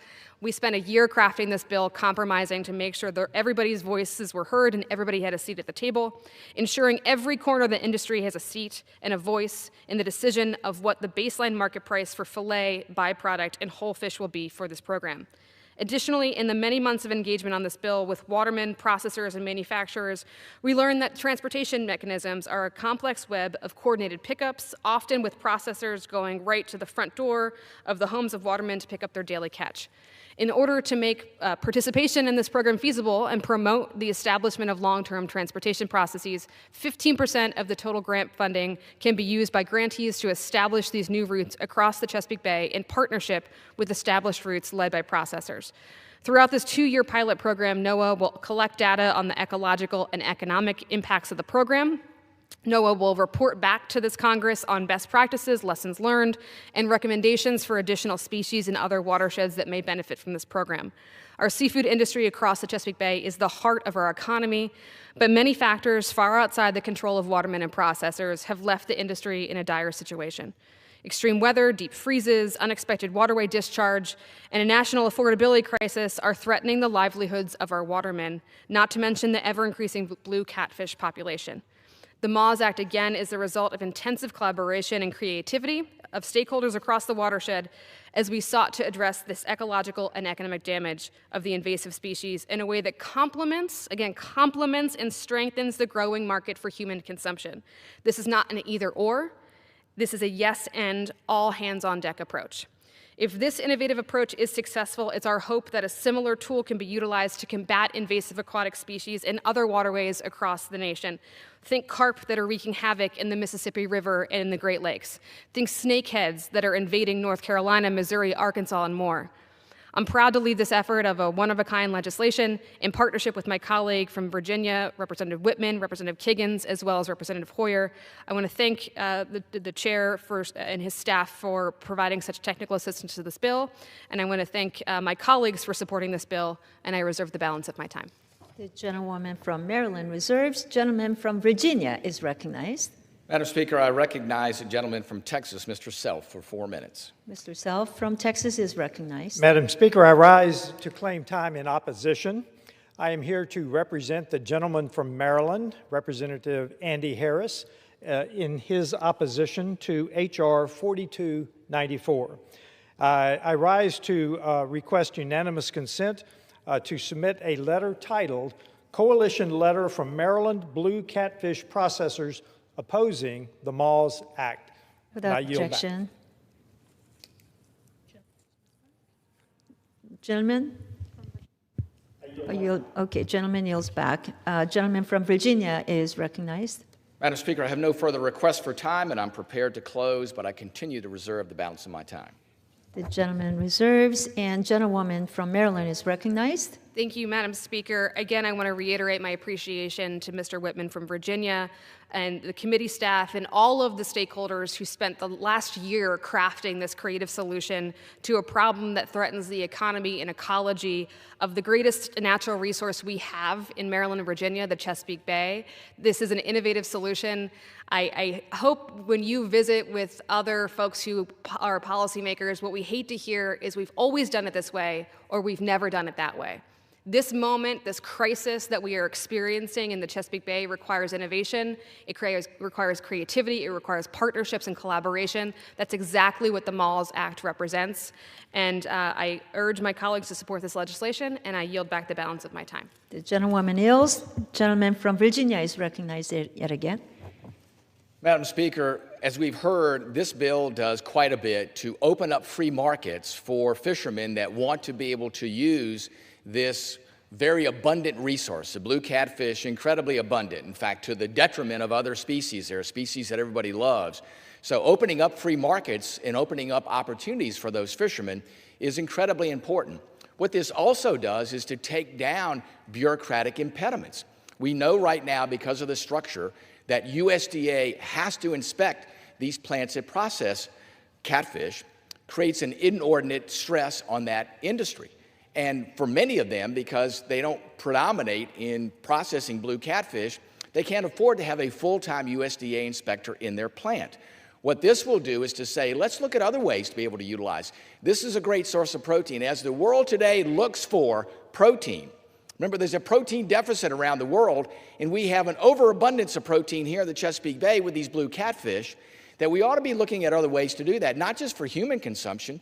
As Ms. Elfred talked about, there is a place for human consumption of these fish, but there's also a place outside of that that commercial fishermen could fill if we allow them to be used for other purposes, especially for pet food. If you look at one of the industries today that's the fastest growing industry in the United States, it is in the pet industry.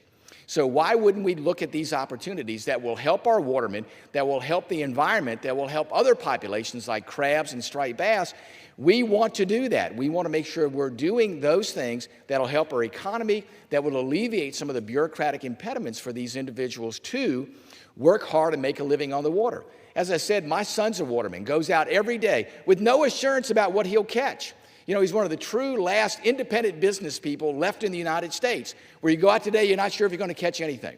And if you have something that creates an undue pressure on what you're relying on to make a living on, then you want to try to alleviate that and create that balance there. This does that. This takes some of the pressure off of the blue crab population that for the last decade has been under tremendous pressure in the Chesapeake Bay.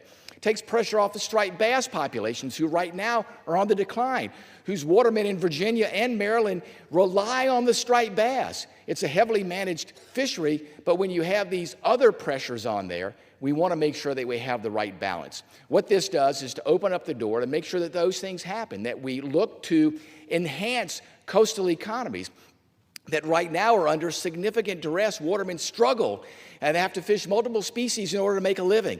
This would be a great enhancement to them. If we can do this, it helps the area economically. It also takes away some of the burdens on seafood processors that have those burdens that sometimes can't get into this industry because of the regulatory burdens. This is a great way for us to do that. The economic impact is going to be significant, I would argue, not just for the Chesapeake Bay, but also surrounding areas who also rely upon the bounty that comes out of the Chesapeake Bay. So with that, Madam Speaker, I would urge my colleagues to support H.R. 4294, and I yield back the balance of my time. The gentleman yields. The question is, will the House suspend the rules and pass the bill H.R. 4294? Those in favor? Yes, 4294 as amended. Those in favor say aye. Those opposed say no. In the opinion of the chair, 2/3 being in the affirmative. Madam Speaker, I request a recorded vote. Does the gentleman request yeas and nays? Yeas and nays. So ordered. The yeas and nays are requested. All those in favor of taking this vote by yeas and nays will rise and remain standing until counted. A sufficient number having risen, the yeas and nays are ordered. Pursuant to Clause 8 of Rule 20, further proceedings on this question will be postponed. For what purpose does gentleman from Virginia seek recognition? Madam Speaker, I move to suspend the rules and pass the bill, H.R. 5254, as amended. The clerk will report the title of the bill.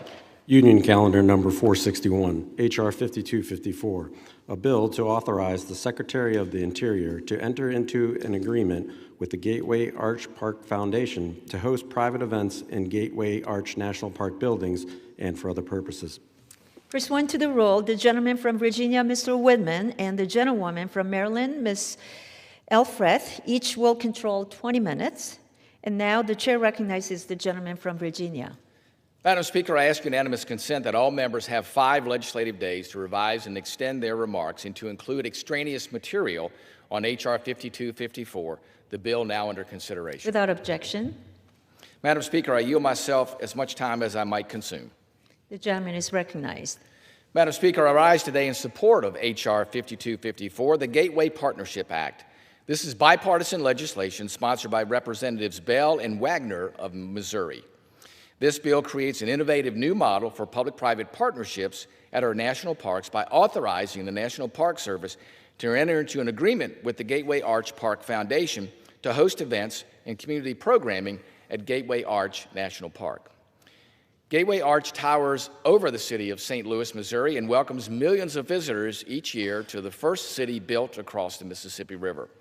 With its silver curved riverbank, Gateway Arch serves as a reminder of the grit and bravery of our nation's early pioneers and how they showed it when they left all that they had and all that they knew behind to venture out towards the American West.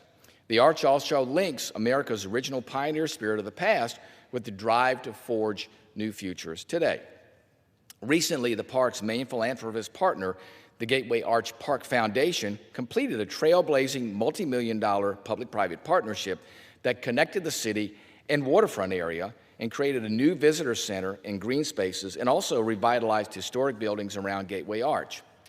H.R. 5254 helps ensure that these newly renovated facilities, such as the old courthouse and Arch Visitor Center, are used to their full potential by allowing the foundation to host events in these spaces. Allowing the foundation to fully utilize these facilities would not only create new jobs, but also generate an estimated $780,000 in additional revenue for the park. H.R. 5254 does this while maintaining strict guardrails around the usage of the park to ensure public access is not impeded and no park resources are damaged during these events. The bill is narrow, limited, and bipartisan. It is a common-sense way to leverage private expertise and local investment to strengthen a signature national park and generate new revenue to support its operation. I encourage my colleagues to support H.R. 5254, and I reserve the balance of my time. The gentleman reserves. The gentlelady from Maryland is recognized. Thank you, Madam Speaker. I rise in support of H.R. 5254, offered by my colleague, Representative Bell and Representative Wagner of Missouri, which will support the relationship between Gateway Arch National Park and the Gateway Arch Park Foundation. The Gateway Arch Park Foundation was formed in 2009 to help fund and coordinate the City Arch River Project, a transformational revamp of the Mississippi River front in Keener Plaza, right under the iconic arch that greatly improved public safety and the overall visitor experience. Since then, the Foundation's partnership with the National Park Service has thrived. This is exactly the type of public-private partnership we need across all of our national parks. As the official philanthropic partner of the park, the Foundation hosts several popular events, including Blues at the Arch and Winterfest, both of which draw thousands of visitors and generate significant revenue that is reinvested back into supporting the park. The bill we are considering today establishes a new pilot program that would allow the Foundation to host private events at Gateway Arch National Park. This will allow the Foundation to host more events and potentially generate even more resources to support the ongoing management of the park. The authority granted by the bill is a powerful tool when used appropriately, but it cannot become an excuse or rationale to supplant, or it should supplement the funding that's been cut from the National Park Service or the staff, especially now when the agency is being pushed to the limit by this administration. Public-private partnerships like this one managed by the Gateway Arch Foundation are essential. They provide critical support through the National Park system, but we must remember that the agency has lost nearly 25% of its full-time staff since the beginning of last year. That figure is neither sustainable nor rational. Expanding partnership tools should not be an excuse to replace the expertise and experience of the dedicated professionals at the National Park Service. With that context in mind, this bill requires careful guardrails. Thanks to the cooperation of my colleagues across the aisle, H.R. 5254 will allow managers of the Gateway Arch to test out a time-limited authority. The bill includes significant safeguards for National Park Service-sponsored events, cost recovery authority, and robust reporting requirements so we can understand the full scope and impact of this new pilot project. Allowing a philanthropic partner to have exclusive after-hours access to park facilities will be a unique arrangement within the national park system. So I want to thank the majority for working with us to ensure it includes the right checks and balances. I also want to thank my colleague and friend, Representative Bell from Missouri, for introducing this legislation and advocating for his hometown national park, and hopefully creating a blueprint that can be utilized across this country. While most Americans know that about the iconic St. Louis Arch, famously known as the Gateway to the West, not everyone knows about the full history of the site. The park is also home to the old courthouse, the site where the Dred Scott first tried and unsuccessfully sued for his freedom from slavery. This is a transformational American story, and while President Trump is doing his worst to sanitize American history and remove signs at national parks across the country, boosting its visibility is more important now than ever. Celebrating 250 years of this great nation means honoring and acknowledging the progress we have made since the days of the Dred Scott decision, not burying the truth or the full telling of our shared history. I urge my colleagues to support this legislation, and I reserve the balance of my time. The gentlewoman reserves. Gentleman from Virginia is recognized. Madam Speaker, I have no further requests for time, and I'm prepared to close, and I continue to reserve the balance of my time. Gentleman reserved. Gentlelady from Maryland. Madam Speaker, I urge my colleagues to support this legislation, and I yield back the balance of my time. Gentlewoman yields. Gentleman is recognized. Madam Speaker, by creating a time-limited pilot program allowing private philanthropic partners to host events at park facilities, H.R. 5254 creates an innovative new model for improved public access, better visitor experience, and new revenue streams to support park operations. This bill will create jobs, boost the local economy, and provide new opportunities to celebrate America's 250th birthday at one of the most iconic national park destinations in the Midwest. I urge my colleagues to support H.R. 5254, and I yield back the balance of my time. The gentleman yields. The question is, will the House suspend the rules and pass the bill, H.R. 5254, as amended? Those in favor say aye. Those opposed, no. In the opinion of the chair, 2/3 being in the affirmative, the rules are suspended, the bill is passed, and without objection, the motion to reconsider is laid on the table.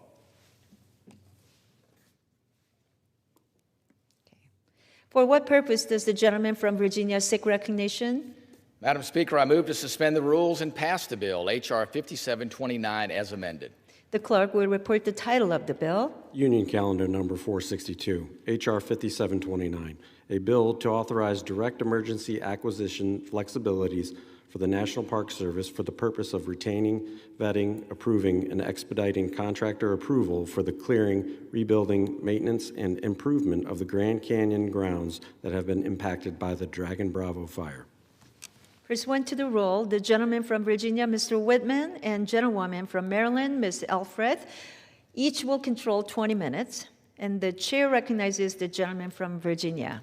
Madam Speaker, I ask unanimous consent that all members have 5 legislative days to revise and extend their remarks and include extraneous material on H.R. 5729, the bill now under consideration.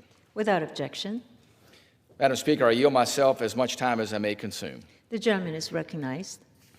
Madam Speaker, I rise today in strong support of H.R. 5729, the North Rim Restoration Act, introduced by my friend and colleague, Representative Crane of Arizona.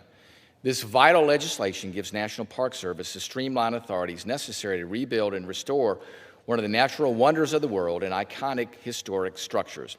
Last year, Dragon Bravo fire tore through the north rim of Grand Canyon National Park, one of the true crown jewels of the national park system.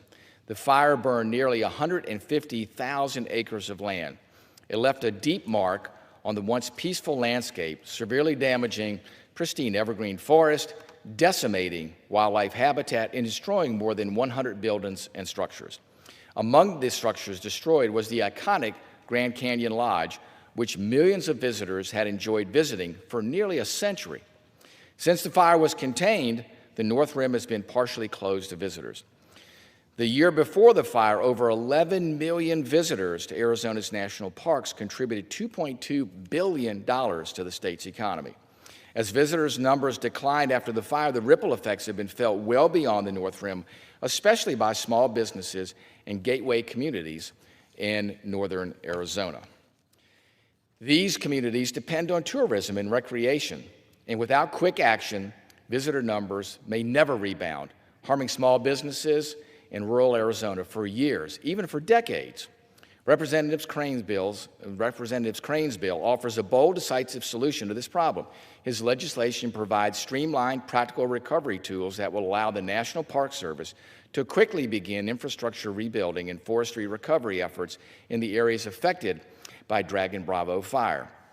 This bill will allow the National Park Service to use temporary emergency contracting authorities for up to 7 years to use emergency contracting efforts for hiring highly qualified contractors to allow them to move at pace and scale necessary to repair fire damage, to rebuild burned structures, and conduct essential forest management activities necessary to restore full access to one of the most visited landscapes in America.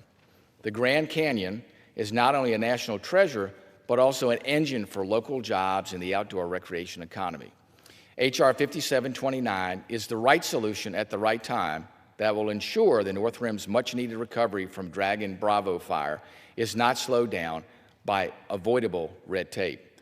Representative Crane's bill ensures the North Rim can recover to its full glory, restore access for millions of American families, and it'll support our local communities that rely on park access in a strong outdoor recreation economy. I'd like to thank Representative Crane, as well as Chairman Gosar and Tiffany for their collective work on this important effort. And I urge my colleagues to support 5729, and I reserve the balance of my time. The gentleman reserves. Gentlewoman is recognized. Thank you, Madam Speaker. I rise in support of H.R. 5729, the North Rim Restoration Act, offered by my colleague, Representative Crane of Arizona. Last summer's devastating Dragon Bravo fire burned nearly 150,000 acres of the Grand Canyon's North Rim, causing irreparable damage to crucial water infrastructure, well-loved trails, and 106 buildings, including the historic Grand Canyon Lodge. After the fire, safety concerns forced the Park Service and the nearby Kaibab National Forest to restrict visitor access, effectively closing the North Rim overnight. The loss of tourism has been devastating for communities and businesses, and the loss for this nation cannot be overstated. Arizona's $29.3 billion tourism economy is fueled by visitors to the Grand Canyon National Park, with nearly 5 million people visiting this crown jewel each and every year. Restoring and rebuilding at the North Rim is a serious priority. It will take an all-hands-on-deck approach to rebuild the iconic North Rim Lodge to get visitors back to this wonderful landscape. H.R. 5729 will allow the National Park Service to use expedited contracting authority to efficiently move projects along as quickly as possible. However, the single best action we can take is to ensure our federal land management agencies have the sustained resources and staff required to fulfill their mission of wildfire mitigation and ecosystem restoration, along with the tools necessary. To recover from tragedies like the Dragon Bravo fire, the 7th largest fire in Arizona's history, we must fully fund our national parks, forests, and public land management agencies.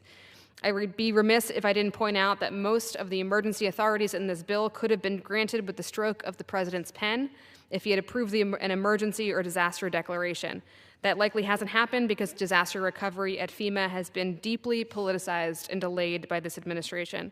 But we can never and should never play politics with rebuilding and recovery efforts. While I appreciate that this bill will do for the North Rim rebuild, I urge my colleagues to work with us and collaborate on the larger issues of staffing, funding, yes, cutting of red tape, and disaster recovery we're seeing in communities across this country. I urge support for H.R. 5729, and with that, I reserve the balance of my time. The gentlelady reserves. Gentleman from Virginia is recognized. Madam Speaker, I yield 3 minutes to the gentleman from Arizona, the lead sponsor of the bill, Mr. Crane. Thank you, sir. The gentleman is recognized. Thank you, Madam Speaker and Chairman Westerman. I rise today in strong support of the North Rim Restoration Act of 2025. Last July, a lightning strike ignited the Dragon Bravo fire, which grew into the 7th largest wildfire in Arizona's history. It burned more than 145,000 acres, destroyed over 100 structures, including the historic Grand Canyon Lodge, and forced the closure of the North Rim. The result was great uncertainty for gateway communities whose livelihood depends on a steady flow of visitors. In the days and months during and after the fire, I traveled to the region to meet with park staff, local employers, and community leaders. Each conversation revealed different consequences of the disaster, but one concern came up repeatedly: layers of bureaucracy threatening to slow recovery and prolonged economic hardship. Families and workers cannot wait years for the infrastructure and housing needed to bring the North Rim back to life.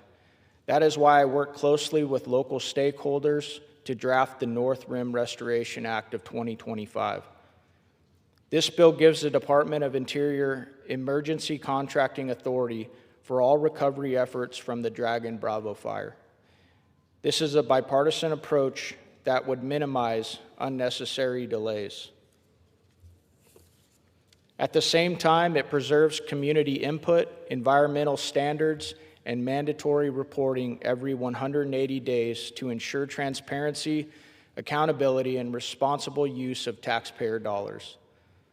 Although last year's July 4th lightning strike brought months of hardship to the region, we now have the chance to restore this iconic destination as we honor America's 250th anniversary. Passage of this bill sends a clear message to every visitor, worker, and family who cherishes the North Rim. This place will not fade into memory. It will endure as a living legacy. As I prepare to close, I want to thank the Coconino County Board of Supervisors, Chairman Westerman, and everyone who has played a role in advancing this legislation. As a result of your dedication and persistence, we are on the verge of securing House passage just 5 months since introduction. With that, I urge my colleagues to support this effort and help ensure a full, timely recovery. Thank you, Madam Speaker and Chairman Westerman. I yield back.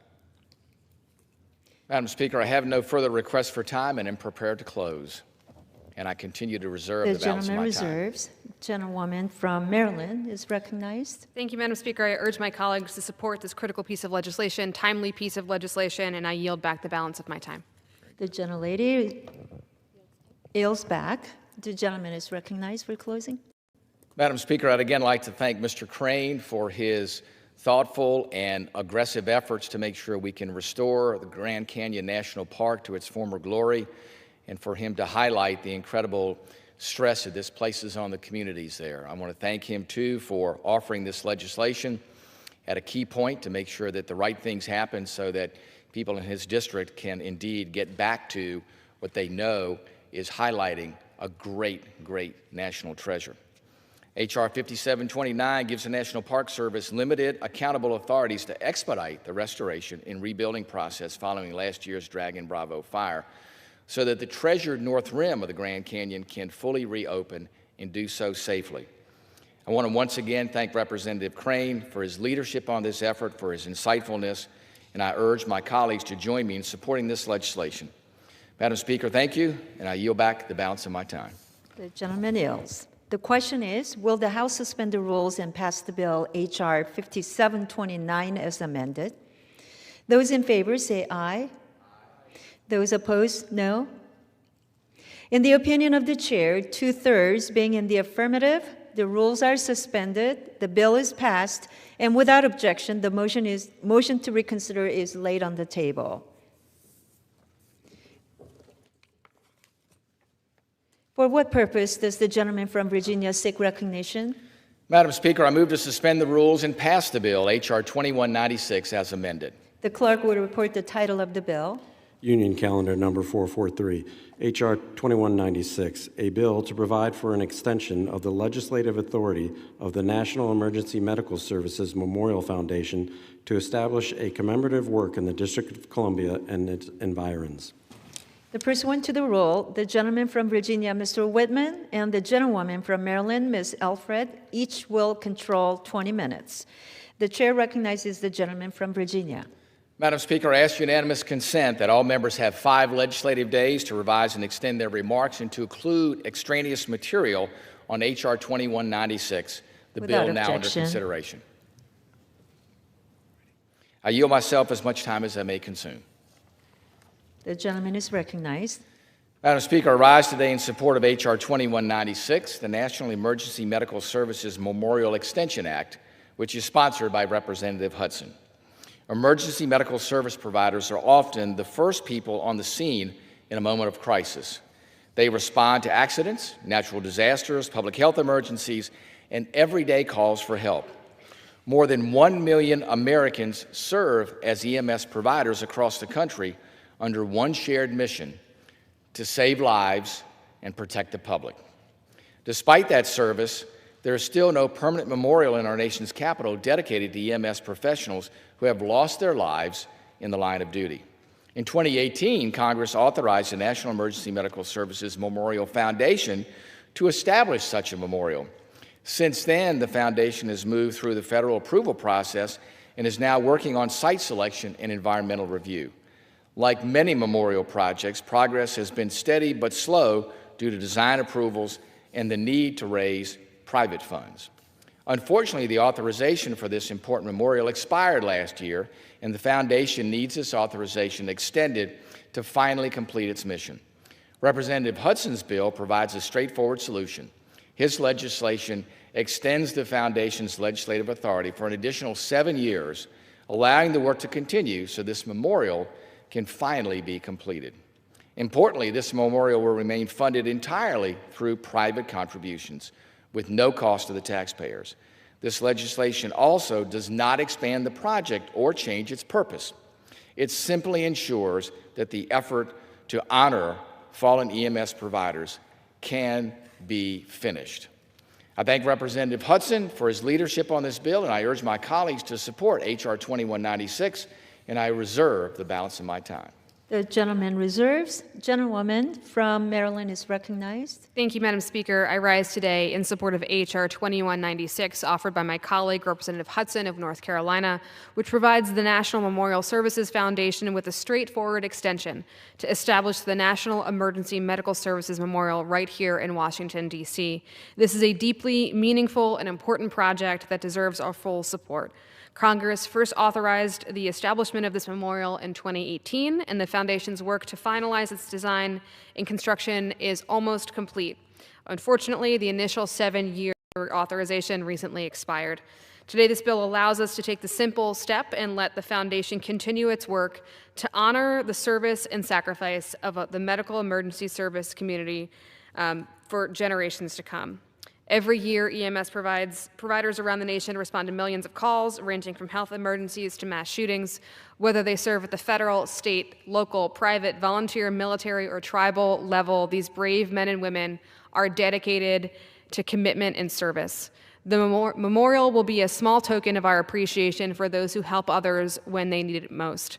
It is the least we can do to give to these heroes who serve our communities around the nation and across the globe a place of honor in our nation's capital. I look forward to the completion of this meaningful memorial, and I urge my colleagues to join me in supporting this legislation. With that, I reserve the balance of my time. The gentlelady reserves. Gentleman from Virginia is recognized. Madam Speaker, I have no further requests for time, and I'm prepared to close, and I continue to reserve the balance of my time. Gentleman reserves. Madam Speaker, I urge my colleagues to support this critical and timely piece of legislation, and I yield back the balance of my time. Thank you. Gentlewoman Eels. Gentleman from Virginia is recognized for closing. Madam Speaker, the National Emergency Medical Services Memorial Extension Act provides the time needed to complete a project that honors the service and sacrifice of EMS providers without imposing a cost on taxpayers. Representative Hudson's legislation keeps the memorial on track and ensures that EMS professionals are recognized alongside other public safety heroes in our nation's capital. I'd like to once again thank Representative Hudson for his leadership on this effort and for his dedication to those that serve this nation humbly and selflessly. And I urge my colleagues to join me in supporting this legislation. Thank you, Madam Speaker, and I yield back the balance of my time. The gentleman yields. The question is, will the House suspend the rules and pass the bill, H.R. 2196, as amended? Those in favor say aye. Those opposed, no. In the opinion of the chair, 2/3 being in the affirmative, the rules are suspended, the bill is passed, and without objection, the motion to reconsider is laid on the table. For what purpose does the gentleman from Virginia seek recognition? Madam Speaker, I move to suspend the rules and pass the bill, H.R. 528, as amended. The clerk will report the title of the bill. H.R. 528, a bill to require the Secretary of the Interior to carry out a program for post-disaster reforestation and restoration program and for other purposes. Pursuant to the rule, the gentleman from Virginia, Mr. Whitman, and the gentlewoman from Maryland, Ms. Alfred, each will control 20 minutes. The chair now recognizes the gentleman from Virginia. Madam Speaker, I ask unanimous consent that all members have 5 legislative days to revise and extend their remarks and to include extraneous material on H.R. 528, the bill now under consideration. Without objection. Madam Speaker, I yield myself such time as I may consume. Yes, the gentleman is recognized. Madam Speaker, I rise today in support of H.R. 528, the Post-Disaster Restoration, Reforestation and Restoration Act, sponsored by Representative Peterson. This bipartisan legislation, which is also part of the Fix Our Forest Act, would create a post-disaster reforestation and restoration program at the Department of Interior. Across the country, catastrophic wildfires are burning hotter and more severely, turning once pristine landscapes into charred moonscapes. Hurricanes, windstorms, mudslides, and other natural disasters can also leave behind millions of acres of land in need of reforestation. In many cases, if federal land managers don't move quickly to replant and restore scorched or uprooted lands, once lush forests can permanently decay into low-lying scrublands that are unproductive and vulnerable to future fire and erosion. And when these forests disappear, they take with them clean water, wildlife habitat, and the livelihoods of communities that depend on them for recreation and employment. With millions of acres of forest lost to catastrophic wildfires and other disasters, our federal agencies are bearing the strain of an enormous backlog of replanting and restoration work. In 2021, Congress passed legislation to partially address the Forest Service priority reforestation needs, although no similar authority was included for the Department of the Interior. H.R. 528 offers a straightforward solution to tackle the crisis and provides consistency across all federal land management agencies. This bill directs agencies within the Department of Interior to identify priority landscapes most in need of reforestation and to proactively partner with states, tribes, local communities, and institutions of higher learning to advance high-priority restoration projects. This bill is a practical, bipartisan way to prioritize vital restoration work that requires immediate action. By allowing federal agencies to work with trusted partners, we can clear the way for forest reforestation and get to faster restoration and serve the communities that rely on healthy, resilient forests. I'd like to thank Representative Peterson for her work on this bill, as well as her work on Fix Our Forest Act. I urge my colleagues to join me in supporting this bill, and I reserve the balance of my time. The gentleman reserves. Gentlewoman is recognized. Thank you, Madam Speaker. I rise today in strong support of Representative Pedersen's H.R. 528, the Post-Disaster Reforestation and Restoration Act. This legislation would establish a program at the Department of Interior to address ecological damage caused by unforeseen events, including wildfires and weather events, and support efforts to restore ecosystems, particularly those where disruption has hindered natural recovery, as the impacts of climate change cause more frequent and intense natural disasters. We must take a whole-of-government approach to respond to these crises and rebuild. This includes critical investments in pre-disaster mitigation measures like strengthening infrastructure and housing, enhancing early detection, supporting our country's wildland firefighters, and focusing on post-disaster resilience. These kind of upfront investments will ensure communities impacted by wildfire can rebuild and recover in a way that makes them more resilient against future natural disasters. This bill is a common-sense step toward better land management and stronger community resilience in the face of climate-driven wildfires and extreme weather. Recovery after a wildfire is a lengthy and challenging process, and this bill will help build stronger, more resilient communities that can stand up against the threat of wildfires for generations to come. I urge support of H.R. 528, and I reserve the balance of my time. The gentlelady reserves. Gentleman is now recognized again. Madam Speaker, I have no further requests for time, and I'm prepared to close, and I reserve the balance of my time. Gentleman reserves. Madam Speaker, I urge my colleagues to support this critical piece of legislation, and I yield back the balance of my time. Gentlelady yields. Mr. Whitman from Virginia is recognized. Madam Speaker, this bill is a bipartisan, common-sense step to help land managers within the Department of the Interior tackle forest reforestation after wildfires, storms, and floods by working with capable non-federal partners in their areas that need help the most. This legislation will help restore desolate landscapes to thriving forests. As I mentioned before, the legislation previously passed the House as part of the bipartisan Fix Our Forest Act, and I hope to see that legislation sent to the President's desk soon so that our land managers have every tool they need to restore forest health, prevent wildfires, and protect communities. Before I close, I'd like to ask unanimous consent to include in the record an exchange of letters between the Committee on Natural Resources and the Committee on Agriculture. Without objection. Thank you, Madam Speaker. And with that, I urge my colleagues to support this bill, and I yield back the balance of my time. Gentleman yields. The question is, will the House suspend the rules and pass the bill H.R. 528 as amended? Those in favor say aye. Those opposed, no. In the opinion of the chair, 2/3 being in the affirmative, the rules are suspended, the bill is passed, and without objection, the motion to reconsider is laid on the table. For what purpose does the gentleman from Virginia seek recognition? Madam Speaker, I move to suspend the rules and pass the bill, H.R. 6380, as amended. The clerk will report the title of the bill. Union Calendar Number 467, H.R. 6380, a bill to establish the Chiricahua National Park in the state of Arizona as a unit of the National Park System and for other purposes. Pursuant to the rule, the gentleman from Virginia, Mr. Whitman, and the gentlewoman from Maryland, Ms. Alfred, each will control 20 minutes. The chair recognizes the gentleman from Virginia. Madam Speaker, I ask unanimous consent that all members have 5 legislative days to revise and extend their remarks and include extraneous materials on H.R. 6380, the bill before us for consideration. Without objection. Madam Speaker, I yield myself as much time as I might consume. The gentleman is recognized. Madam Speaker, I rise today in support of H.R. 6380, the Chiricahua National Park Act, introduced by Representative Ciscomani of Arizona. This simple bipartisan bill redesignates the Chiricahua National Monument as Chiricahua National Park. Located in southeast Arizona, Chiricahua is a remarkable place that is known as the land of standing up rocks. It is a home to unique volcanic formation, miles of scenic trails, and a landscape shaped by both natural forces and human history.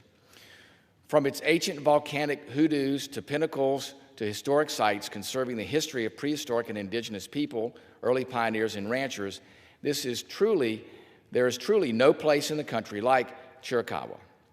Every year, visitors to this area enjoy unique outdoor recreational activities, including hiking, stargazing, camping, bird watching, and horseback riding.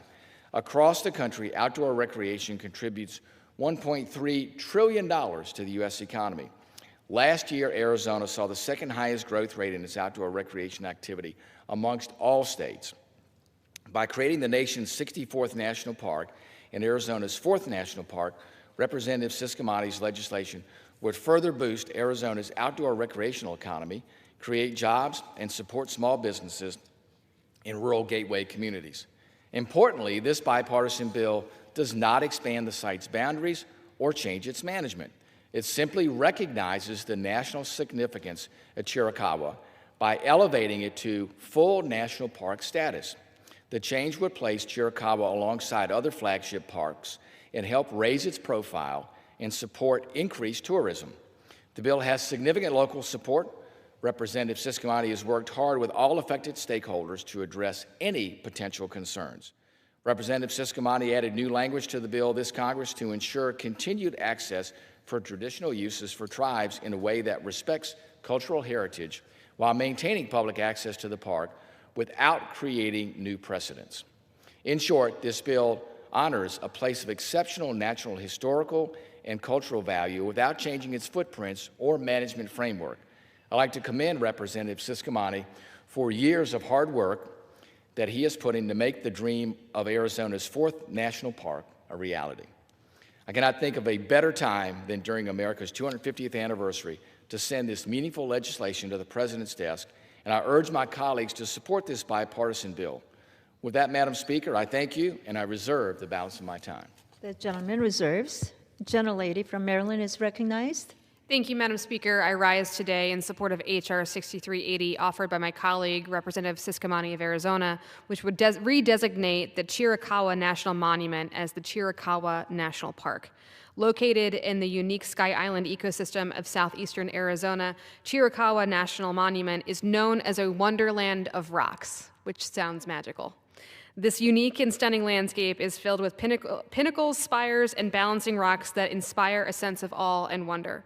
Chiricahua's rock formations are also a biodiversity hotspot that support a variety of wildlife amid the flourishing desert environment.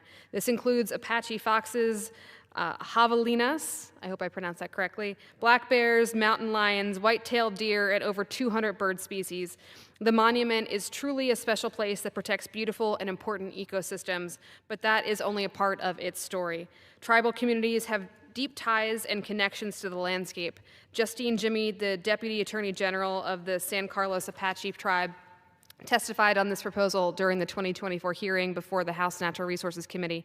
Her written statement noted, quote, "The land that is now Chiricahua National Monument has been our homeland since time immemorial.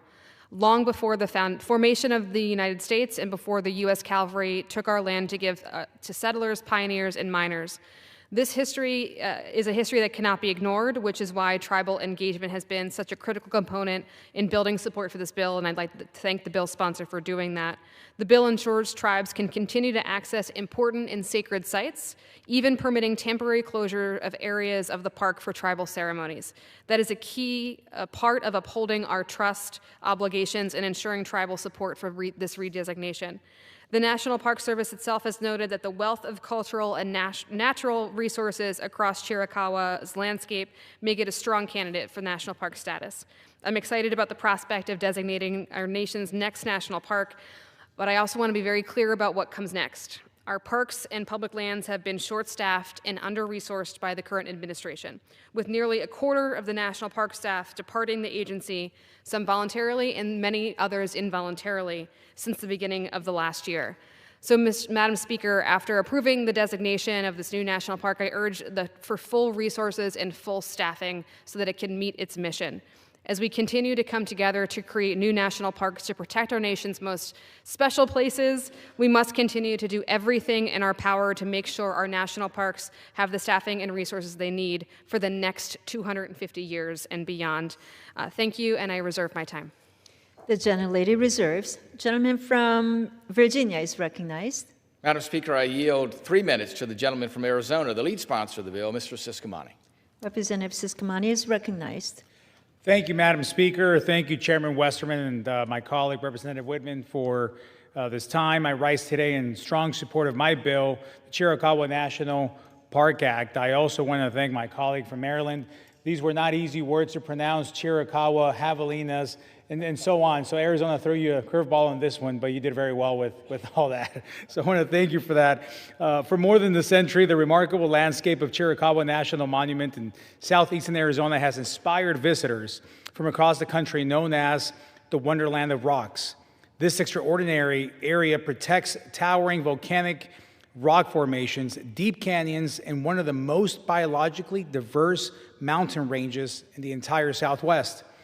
For the people of Cochise County in southeastern Arizona, Chiricahua is more than a beautiful landscape. It is a source of pride, a place where families enjoy the outdoors, and a very important part of the region's identity.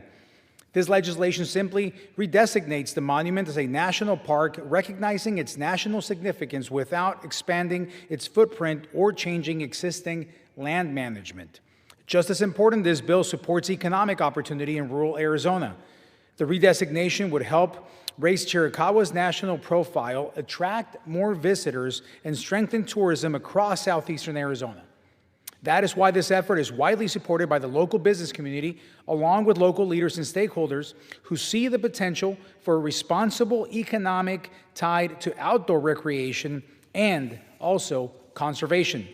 Arizona is already home to world-renowned parks like Grand Canyon National Park, Saguaro National Park, and the Petrified Forest National Park. With this legislation, we would add another extraordinary landscape to this list. Madam Speaker, this is a common-sense, bipartisan step that protects a national treasure in my district while supporting rural communities. I urge my colleagues to support the Chiricahua National Park Act, and I yield back the balance of my time. Madam Speaker, I have no further requests for time, and I'm prepared to close, and I continue to reserve the balance of my time. Gentleman from Virginia reserves. Gentlewoman from Maryland is recognized. Madam Speaker, I want to thank the sponsor of the bill, and I urge my colleagues to support this exciting legislation to create America's next national park. I yield back the balance of my time. Gentlelady yields back. Mr. Whitman from Virginia is recognized. Madam Speaker, H.R. 6380 recognizes the national significance of the Chiricahua in southeastern Arizona while helping unlock more tourism and investment for surrounding communities. Elevating this site to national park status will raise its profile, attract more visitors, and support local jobs without expanding its boundaries or changing its management. I want to thank Representative Ciscomani once again for his strong leadership, his dedication, and his passion for this effort. I urge my colleagues to support this legislation, and I yield back the balance of my time. The gentleman yields. The question is, will the House suspend the rules and pass the bill, H.R. 6380, as amended? Those in favor say aye. Those opposed, no. In the opinion of the chair, 2/3 being in the affirmative, the rules are suspended, the bill is passed, and without objection, the motion to reconsider is laid on the table. Without objection, the title is amended. For what purpose does the gentleman from Virginia seek recognition? Madam Speaker, I move to suspend the rules and pass the bill H.R. 831 as amended. The clerk will report the title of the bill. H.R. 831, a bill to establish an interest-bearing account for the non-federal contributions to the Lower Colorado River Multi-Species Conservation Program and for other purposes. Pursuant to the rule, the gentleman from Virginia, Mr. Whitman, and the gentlewoman from Maryland, Ms. Alfred, will each control 20 minutes. The chair recognizes the gentleman from Virginia.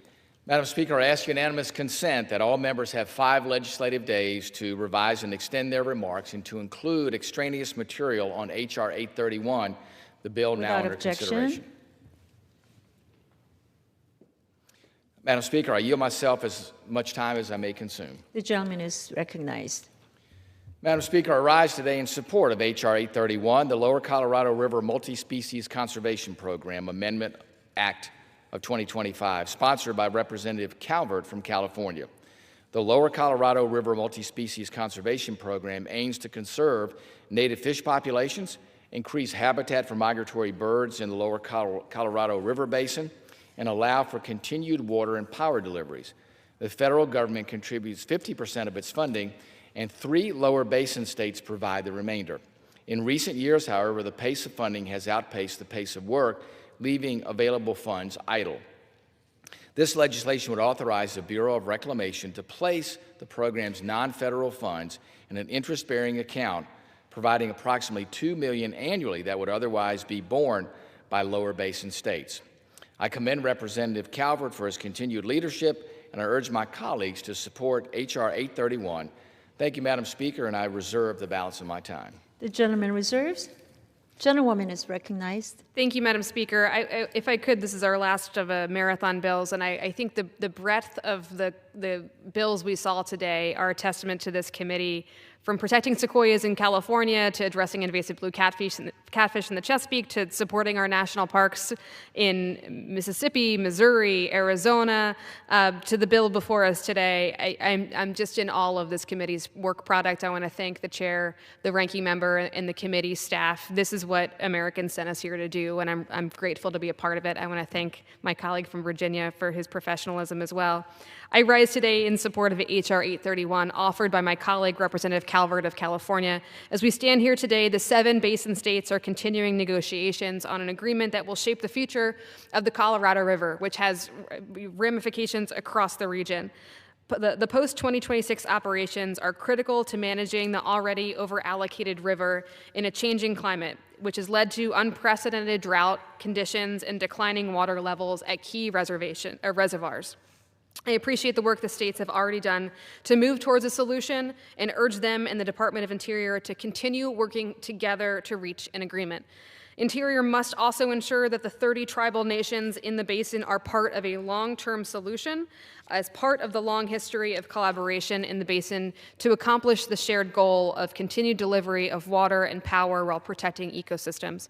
Lower water levels have accelerated the spread of invasive non-native species and the reduction of critical habitat for native fish and wildlife.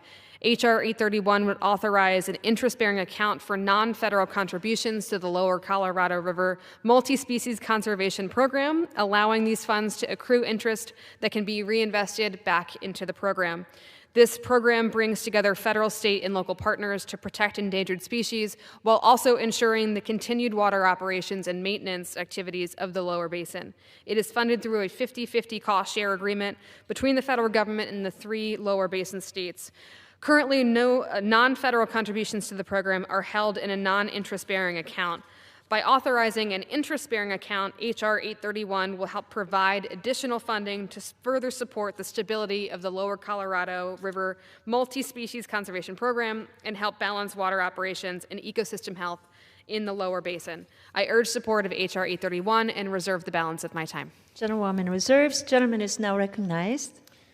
Madam Speaker, I have no further requests for time, and I'm prepared to close, and I reserve the balance of my time. Gentleman reserves. Gentlelady is recognized. Madam Speaker, I have some help today. I yield 3 minutes to the gentleman from Arizona, Mr. Stanton. The gentleman is recognized. Madam Speaker, I rise today to urge my colleagues to support the Lower Colorado River Multi-Species Conservation Program Act, a bipartisan bill that is absolutely critical to the future of my home state of Arizona and the American West. The Colorado River is the lifeblood of our region. More than 40 million people across the 7 basin states depend on it for drinking water, agricultural, and economic vitality. In Arizona alone, it supports our cities, our farmers, our tribal communities, and our economy, including our critical semiconductor industry. But this river is under enormous pressure from a drought now entering its 25th year, from overuse, and from a changing climate that is reshaping the West as we know it. At the same time, dozens of native fish, migratory birds, and plant species that depend on this river are fighting for survival. The Lower Colorado River Multi-Species Conservation Program is an incredibly successful collaboration between the federal government, the states, and key stakeholders. It's been doing the hard work on the ground for over 2 decades to manage the habitats and protect native species. This program has successfully established thousands of acres of native riparian and aquatic habitat, stocked the river with native fish, increased the numbers of breeding migratory birds over more than 5,000 acres. The program also provides a measure of reliability and certainty for future river operations. States like Arizona have a responsibility under the Endangered Species Act to protect these vulnerable habitats while balancing the need to deliver Colorado River water to users across the state and region. This fund gives the lower basin an essential tool to protect the health of the river, and it's one less thing to fight over at a time when tensions over the river's future are exceptionally high. The lower basin states of Arizona, California, Nevada are continuing to put our money where our mouth is, contributing millions to the conservation of this critical resource. This bill simply ensures that the money we contribute to the program can accrue interest as it sits in the Treasury's coffers. Dollars that our states put in will go a lot further at no additional cost to the taxpayers of this country. So thank you to my colleagues for their partnership in getting this bill to the House floor, especially Congressman Ken Calvert of California and Congresswoman Susie Lee of Nevada. I urge my colleagues on both sides of the aisle to support this common sense, bipartisan legislation. I yield back. The gentleman yields. Thank you, Madam Speaker. I urge my colleagues to support this critical piece of legislation. I want to thank the gentleman from Arizona for helping out today, and using the word riparian on the House floor is always one of my favorite things. And I yield back the balance of my time. Gentlewoman Ills. Gentleman is recognized.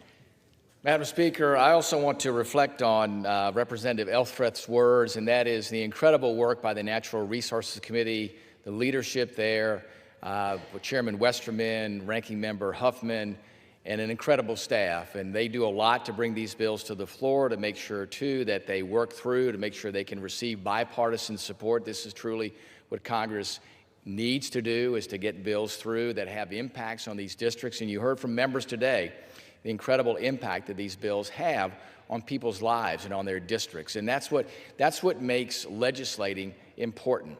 And we should never forget that. People send us here to get things done, to get bills like this done. And while they may be somewhat parochial in how they affect certain regions, it is critical to the nation that we understand that all of us benefit when these great natural treasures and natural resources are enhanced and conserved. That's really what makes it great. And I appreciate Representative Elfreth's work and her cooperation on H.R. 4294 and making sure we find a way to productively use a resource that is now in overabundance, and making sure that we do everything we can within that realm.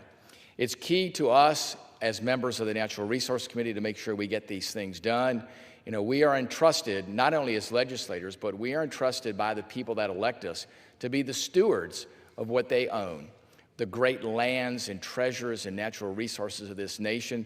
That's what makes us great. There is no other place on the planet that has this great abundance of resources and that has such great impact on communities.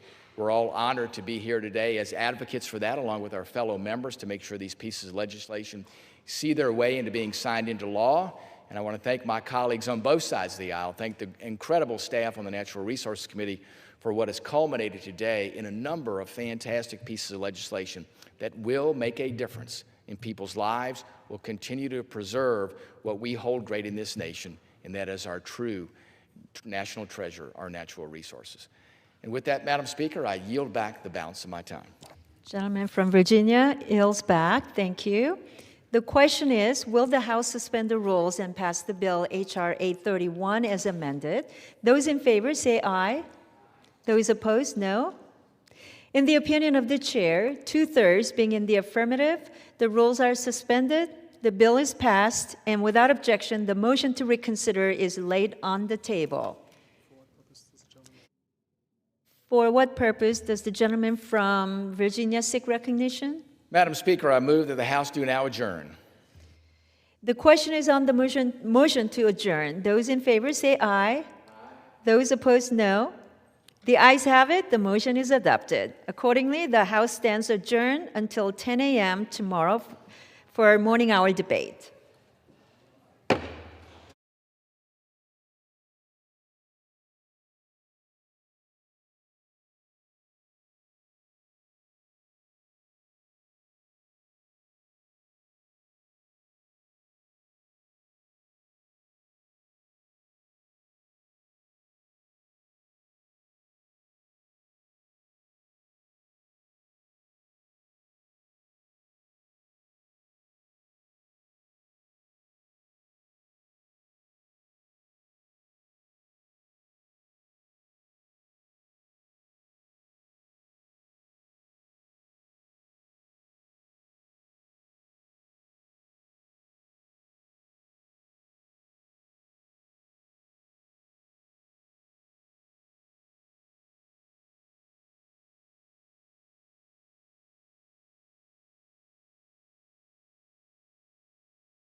the Small Business Innovation Trump so infrastructure.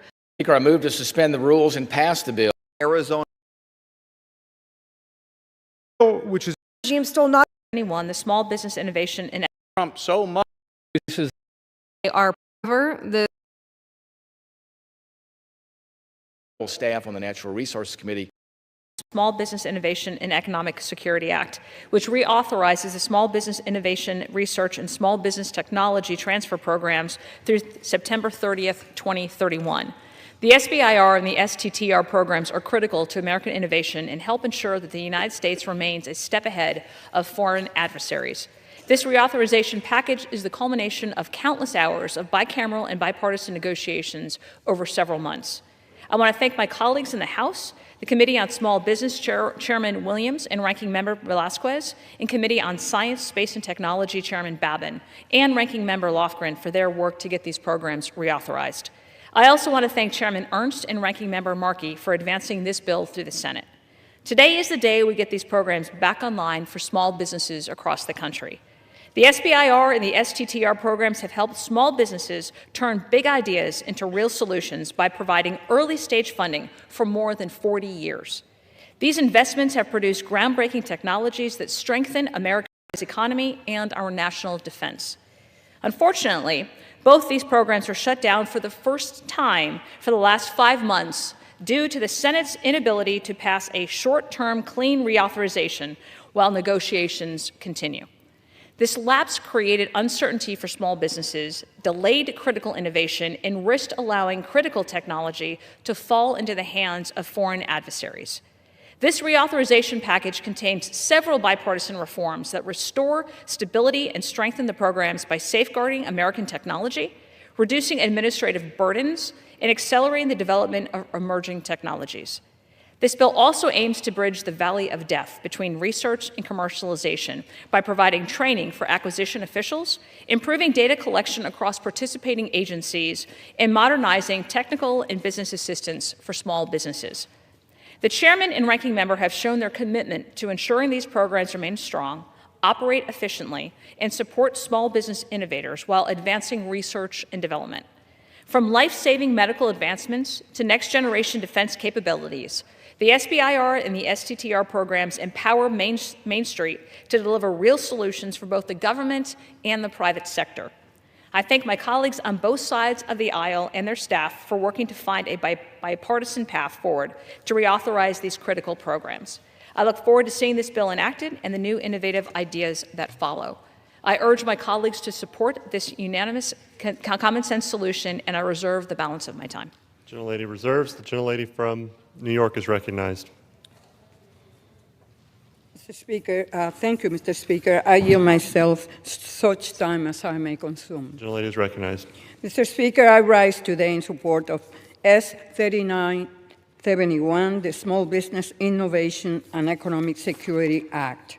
The Small Business Innovation Research and Technology Transfer, or SBIR and STTR programs, saw their reauthorizations lapse last October. As a result, nearly $6 billion in funding for small, innovative companies was frozen. These programs are overwhelmingly successful, boasting a demonstrated return across over 40 years of operation, resulting in groundbreaking technologies that have revolutionized medicine, telecommunications, and military capabilities. Unfortunately, negotiations started too late, and disagreements were too great to reach a deal before the deadline. I am proud to say that after months of uncertainty, we are finally turning the lights back on.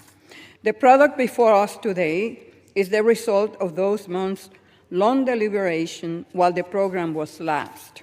Thanks to the hard work of everyone involved, this legislation is something we can all be proud of.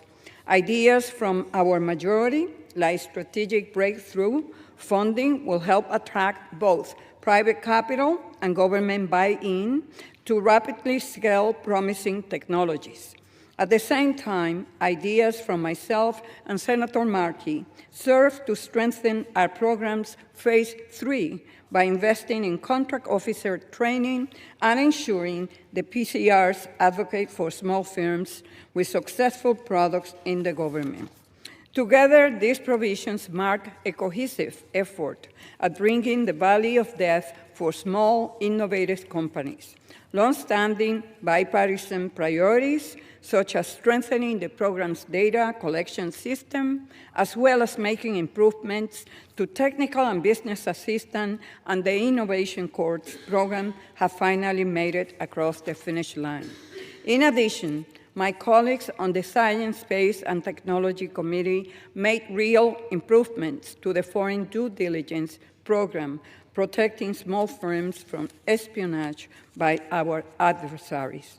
Over and above all, after a period of tremendous uncertainty, a reauthorization period of longer than 5 years will give small businesses and agencies the certainty they need for long-term planning.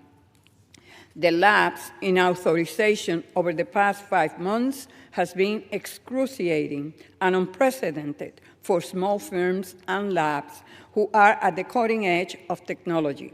But it has also been painful for families who are waiting for a cure for diseases that afflict their loved ones, only to see the companies working on those cures lose funding. This lapse was avoidable, and the costs were real. We must be active in efforts to ensure it never happens again. I am grateful for the work of my colleagues and our staff for bringing this agreement together in the spirit of compromise. That is how this program has always worked and must continue to work. I urge my colleagues to vote yes, and I reserve the balance of my time. The gentlelady from New York reserves. The gentlelady from Texas is recognized. Thank you, Mr. Speaker. We must pass Senate Bill 3971 to ensure that federal investment yields results for our country. I reserve the balance of my time. Recognized. Mr. Speaker, I yield to the gentlelady from Pennsylvania, Ms. Holohan, for 3 minutes. The gentlelady from Pennsylvania is recognized for 3 minutes. Thank you to Ranking Member Velasquez. Mr. Speaker, I rise today to celebrate a big win for small businesses and innovators in my district and, of course, across the country as well. For years, I've proudly led the bipartisan Ramp for Innovators Act, a bill that gives our small businesses the tools that they need to turn great ideas into market-ready products. Today, I'm thrilled that a significant portion of that work is included in the Small Business Innovation and Economic Security Act. Thanks to this bill, these very important provisions and improvements will soon be law. Today's passage is a testament to what bipartisan and bicameral collaboration can achieve. It was a real disservice that the SBIR and STTR programs lapsed last year, which are the lifeblood of innovation on Main Street. They both help entrepreneurs and small businesses in places like Pennsylvania's 6th District turn ideas into real products and businesses. So thanks to this legislation, the programs are back and stronger than before. Importantly, the bill incorporates key provisions from my Ramp for Innovators Act that give small businesses more control over their commercialization efforts. Under this legislation, companies can now use technical and business assistance funds not just to utilize outside experts, but to also hire new staff, expand existing teams, and to train their employees to move their technologies to market. Agencies will continue to provide oversight to ensure that funds are used effectively, but awardees now have a lot more flexibility to direct these resources where they are most needed. Additionally, this bill ensures that SBIR and STTR recipients can participate in the Innovation Corps, or I-Corps program, which provides key trainings that help them turn research into market-ready products. Under the provisions in my Ramp for Innovators Act, businesses can use TABA or TABA funds and other funding sources for participation in I-Corps, giving small businesses the flexibility they need to take advantage of these opportunities fully. Having scaled a lot of businesses in southeastern Pennsylvania, I know how critical these resources are. They can literally mean the difference between a promising and even life-changing idea sitting on a shelf and a product that creates jobs and strengthens our economy. Thank you, Representative Balderson, for your continued participation and partisanship on this, the Ramp for Innovators Act, and to Senator Kuntz for championing these provisions in the Senate. Together, we are ensuring that small businesses have the support that they need to grow, hire, and bring bold ideas to market. This is a really proud moment for Main Street, for innovators, and for my community, and I urge all of my colleagues to vote yes for the Small Business Innovation and Economic Securities Act. Thank you, and I reserve. Gentlelady reserves. The gentlelady from Texas is recognized. I reserve the balance of my time. Gentlelady reserves. The gentlelady from New York is recognized. Mr. Speaker, I have no further speakers, and I'm prepared to close. Gentlelady. I would like to once again thank my colleagues in the Senate for their hard work in bringing this together, as well as our House partnership of myself, Chairman Williams, Chairman Babin, and Ranking Member Lofgren for working in a bipartisan way to reauthorize this program. The time for delay is over. I urge all my colleagues to vote yes and get this bill to the President as soon as possible. I yield back the balance of my time. The gentlelady yields back. The gentlelady from Texas is recognized. Thank you, Mr. Speaker. I urge my colleagues to vote in favor of Senate Bill 3971 to support small businesses across the country in advancing technology and in innovation. It is time for small businesses to access SBIR and STTR programs again after 5 long months. I yield back. Gentlelady yields back. And the question is, will the House suspend the rules and pass Senate Bill 3971? Those in favor say aye. Those opposed say no. In the opinion of the chair, 2/3 being in the affirmative, the rules are suspended. Mr. Speaker, I request the yeas and nays. The yeas and nays are requested. All those in favor of taking this vote by the yeas and nays will rise and remain standing until counted. A sufficient number having risen, the yeas and nays are ordered. Pursuant to Clause 8, Rule 20, further proceedings on this question will be postponed.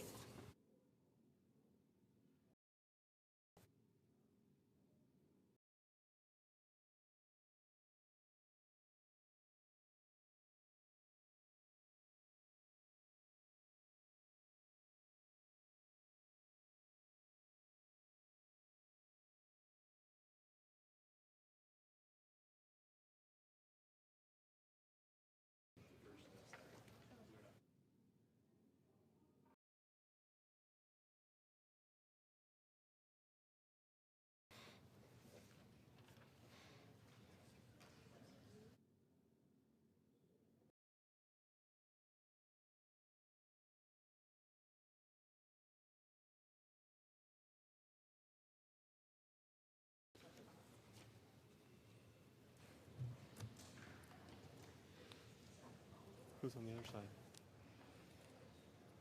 Purpose of the gentlewoman from Florida seek recognition.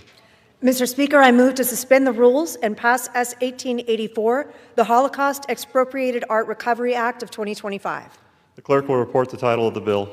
Senate 1884, an act to clarify the Holocaust Expropriated Art Recovery Act of 2016 to appropriately limit the application of defenses based on the passage of time and other non-merits defenses to claims under that act. Pursuant to the rule, the gentlewoman from Florida, Ms. Lee, and the gentleman from New York, Mr. Nadler, each control 20 minutes. The chair now recognizes the gentlewoman from Florida. Mr. Speaker, I ask unanimous consent that all members may have 5 legislative days in which to revise and extend their remarks and to insert extraneous material on S. 1884. Without objection.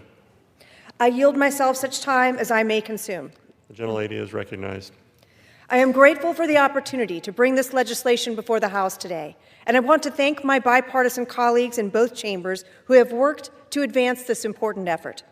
In the House, I thank Ranking Member Jamie Raskin and Representatives Scott Fitzgerald, Jerry Nadler, and Maggie Goodlander. In the Senate, I thank Senators John Cornyn, Ted Cruz, Richard Blumenthal, and Chuck Schumer. The Nazi regime committed unimaginable atrocities during the Holocaust, murdering millions of Jews and destroying families, communities, and livelihoods.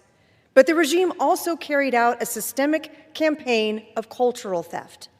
Hundreds of thousands of works of art and cultural objects were confiscated or misappropriated from Jewish families and other persecuted groups across Europe. These were not simply possessions, they were pieces of family history, identity, and legacy. After World War II, the United States and our allies attempted to return stolen artworks to their rightful owners, yet many pieces were never reunited with the families from whom they were taken. In the decades since, these works have surfaced in museums, galleries, and private collections around the world. In 1998, the United States convened the Washington Conference on Nazi-confiscated art with more than 40 nations. The conference produced the Washington Principles, which called on governments and institutions to take steps to achieve just and fair solutions for families seeking return of their stolen property. Congress took an important step toward that goal in 2016 when it enacted the Holocaust Expropriated Art Recovery Act. That law was designed to ensure Holocaust survivors and their heirs would have a fair opportunity to pursue claims in court, and that those claims would be decided on their merits, not dismissed because too much time had passed. Unfortunately, courts have sometimes applied technical defenses in ways that undermine Congress's intent. This means that families who lost everything during the Holocaust can still be denied their day in court because of procedural barriers. This bill fixes that problem. This bill removes the upcoming expiration date in the original law and clarifies that these cases should be decided on the facts, not dismissed on technicalities. As someone who previously served as a judge in Florida and now serves on the Judiciary Committee, I believe deeply that Congress must speak clearly and provide judges with standards and guidance to apply in their courtrooms. Justice should not depend on procedural loopholes or arbitrary decisions when families are seeking the return of property stolen during one of history's greatest crimes. And behind every claim is a family story. Even today, descendants of Holocaust victims are still searching for works of art that once hung in their grandparents' homes. In some cases, families spent generations preserving photographs, letters, and fragments of evidence in hopes of one day recovering a painting or sculpture that represents their family's past. For many of these families, these cases are not about the monetary value of the artwork. They are about restoring a piece of history that was taken from them. The Nazi regime stole not only lives, but legacies. They stole hundreds of thousands of artwork pieces in what has been termed the greatest displacement of art in human history. The Nazis looted over 600,000 works of art and artifacts. To this day, more than 100,000 of these works are not yet recovered. More than 100,000 works of art and artifacts are still missing. This legislation helps ensure that survivors and their heirs have the opportunity to reclaim those legacies and that their claims are heard fairly in American courts. I want to thank the many organizations supporting this effort, including Art Ashes, the American Jewish Committee, the Anti-Defamation League, Jewish Women International, the Florida Holocaust Museum, and many others who continue working to preserve memory and pursue justice. Despite the passage of time since the horrors of the Holocaust, it is never too late to do the right thing. Mr. Speaker, I urge my colleagues to support this bill and ensure the families seeking the return of their stolen heritage are given the justice they deserve. I reserve the balance of my time. The gentlelady reserves. The gentleman from New York is recognized. Mr. Speaker, I yield myself such time as I may consume. The gentleman is recognized. Mr. Speaker, I rise today in strong support of S. 1884, the Holocaust Expropriated Art Recovery Act of 2025, or the HERE Act. As the lead House Democratic sponsor of this bipartisan legislation, I am proud to have helped bring together my colleagues to ensure this bill is passed and sent to the President's desk. During the Holocaust, the Nazis stripped Jewish families of countless works of art, culture, and heritage. The effects of these atrocities are still being felt today by survivors and their families. In 2016, former Judiciary Committee Chairman Bob Goodlatte and I introduced the first HERE Act, which was a landmark bill that aimed to aid these victims and their families in recovering their rightful property, a small act of light in the memory of the darkest period in human history. I am grateful that Congress passed that measure unanimously and that President Obama signed it into law. Unfortunately, time has demonstrated that the original HERE Act was not sufficient. In addition to the bill's impending expiration, more than 100,000 of the over 600,000 works of art looted by the Nazis remain unrecovered. We must confront this unacceptable and repugnant reality, which continues to allow entities and individuals to profit off the Jewish people's pain. We must reaffirm that in the United States, every family member with a credible claim deserves to have their day in court, with their case heard on the merits alone. Justice must not be denied due to procedural technicalities and legislative sunset provisions. While we cannot reverse the horrors of the Holocaust, we can ensure that in an American courtroom, the truth of a family's legacy carries more weight than a legal loophole. Some might have you believe, Mr. Speaker, that this bill addresses a problem mostly for Europe to resolve, but they would be wrong. In fact, the September 2025 report from the World Jewish Restitution Organization found that U.S. museums hold well over 100,000 objects that were in Europe during the Holocaust, yet only about 10% of those objects have been made publicly accessible online for provenance research. Additionally, among 160 major museums in the United States, only 21% provide easily accessible object-level Nazi-era provenance information. If relevant pieces are not made available for research, how can we even know the true scope of this problem? What do the holders of these pieces have to hide? This is not an issue that is relevant only to decades-old legal cases or an issue faced only by a few dying survivors and their families. Nazi-looted art is still being discovered regularly. Just a few months ago, an online auction was intercepted in Ohio for two 17th-century floral paintings by a famous Dutch still life painter with original Nazi inventory numbers S16 and S17 still on the back.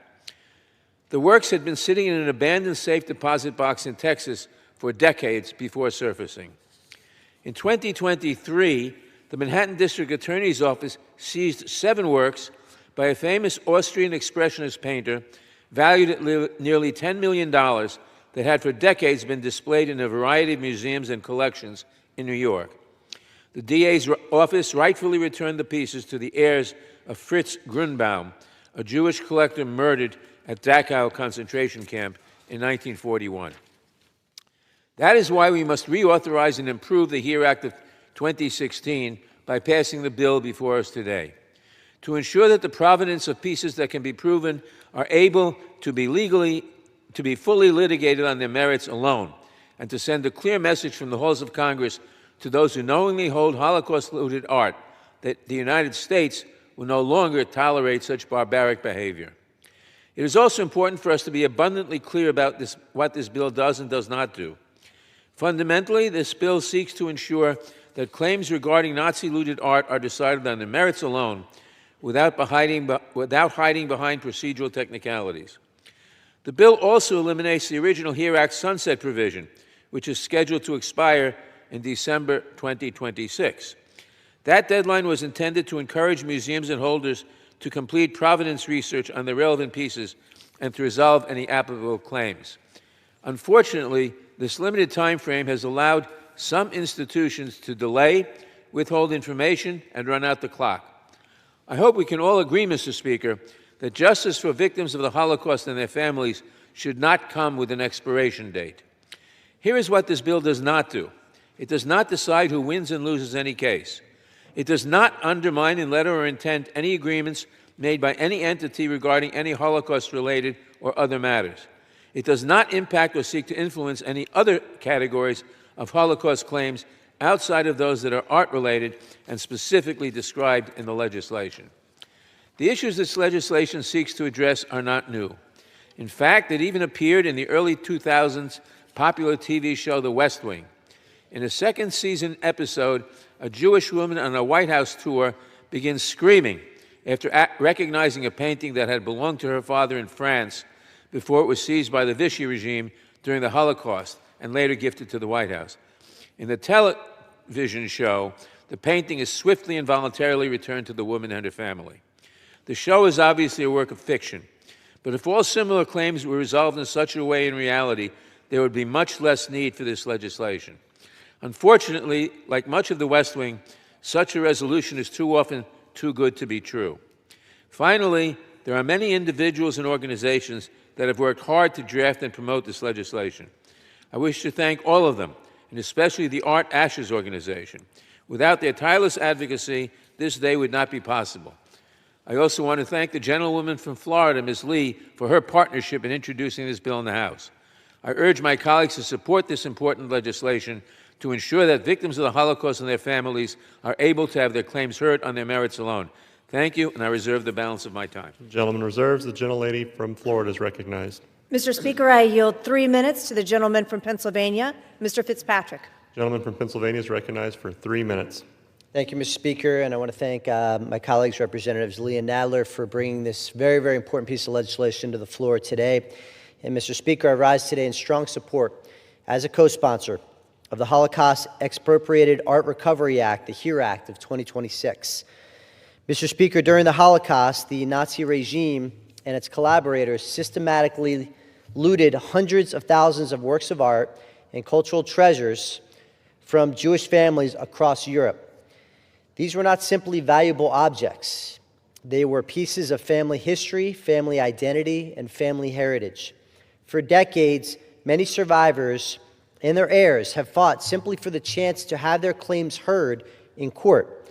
The original HERE Act, passed with overwhelming bipartisan support in this chamber in 2016, tried to ensure that these claims would be decided only on their merits rather than being dismissed because of technical objections such as the passage of time. Mr. Speaker, however, the courts did not follow Congress's intent on many issues, and new legal barriers have emerged that threaten to close or have closed the courthouse doors once again. This legislation expressly reverses the ability of defendants to use non-merit-based defenses, such as the Supreme Court's decision in Germany v. Philipp, which held that Germany's expropriation of German Jews' property in the Holocaust was simply a quote-unquote domestic taking and not a violation of international law under the Foreign Sovereign Immunities Act. If not corrected by Congress, that decision would prevent Holocaust survivors and their heirs from recovering most of the art held by foreign governments and their museums. And it would excuse the historical and moral culpability of Nazi Germany and its allies and collaborators for perpetrating the Holocaust. And an affirmative vote today closes that huge loophole. Mr. Speaker, time is not on our side.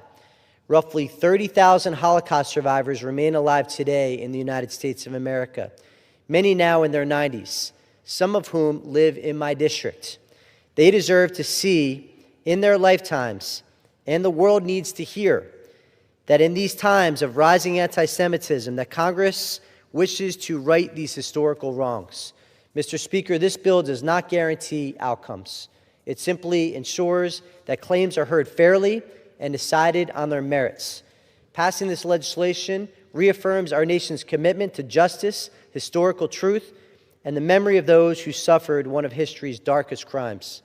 I urge my colleagues on both sides of the aisle to support the HERE Act.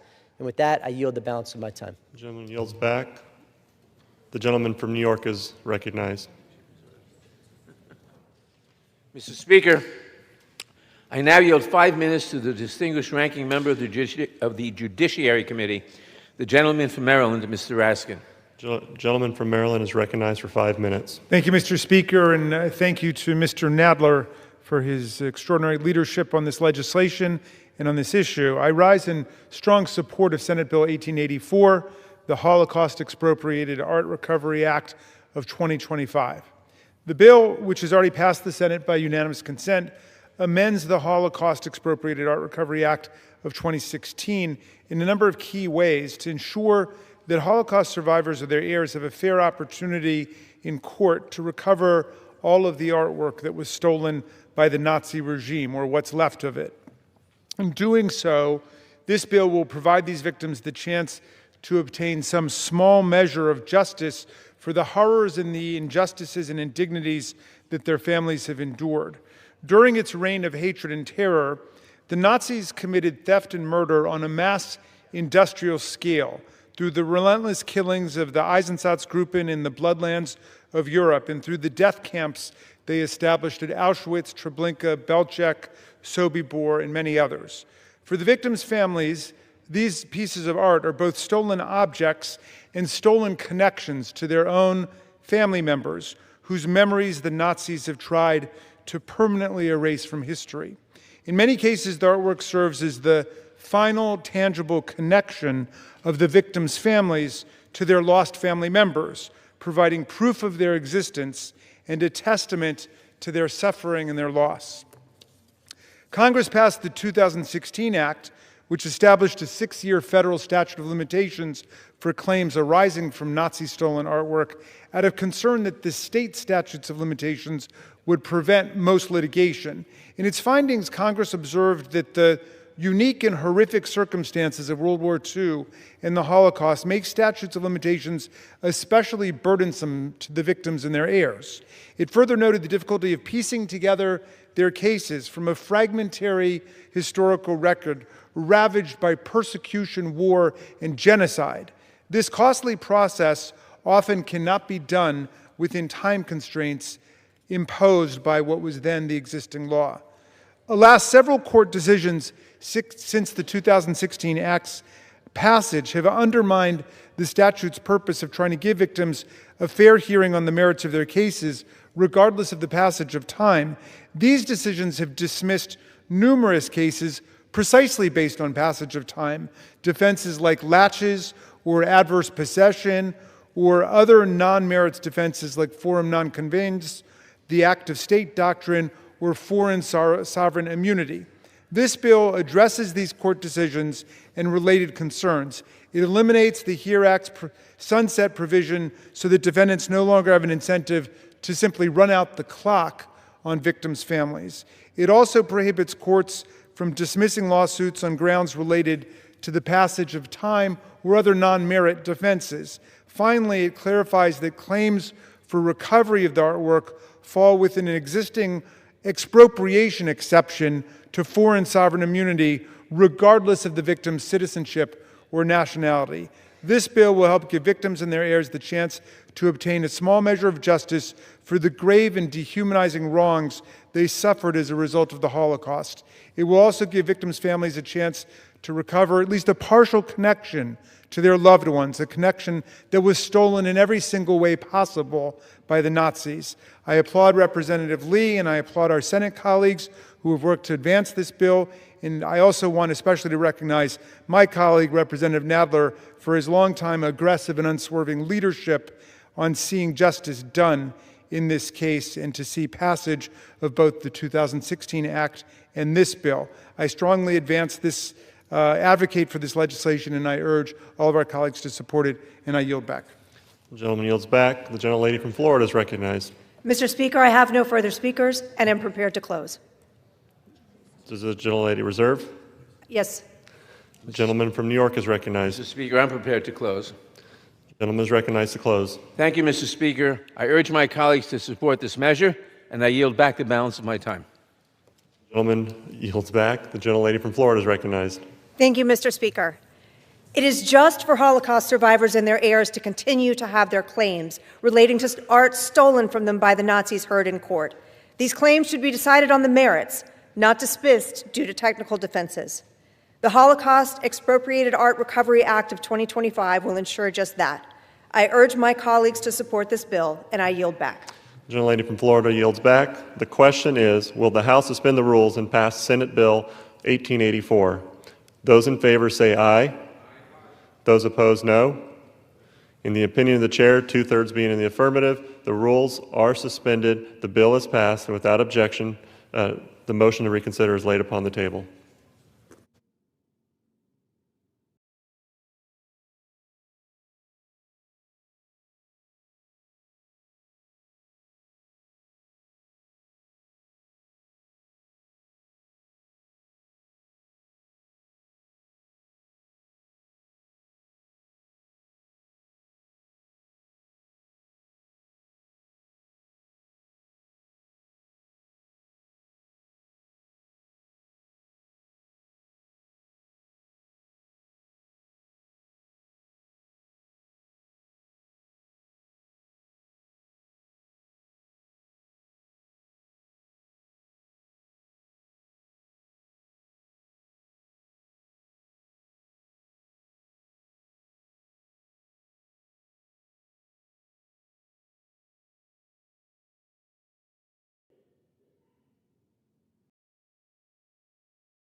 For what purpose does the gentlewoman from California seek recognition? Mr. Speaker, I move that the House suspend the rules and pass H.R. 1422 as amended.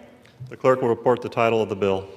H.R. 1422, a bill to impose sanctions with respect to persons engaged in logistical transactions and sanctions evasion relating to oil, gas, liquefied natural gas, and related petrochemical products from the Islamic Republic of Iran and for other purposes. Pursuant to the rule, the gentlewoman from California, Ms. Kim, and the gentleman from New York, Mr. Latimer, will each control 20 minutes. The chair recognizes the gentleman from California. Mr. Speaker, I ask unanimous consent that all members may have 5 legislative days to revise and extend their remarks and to include extraneous material on this measure. Without objection.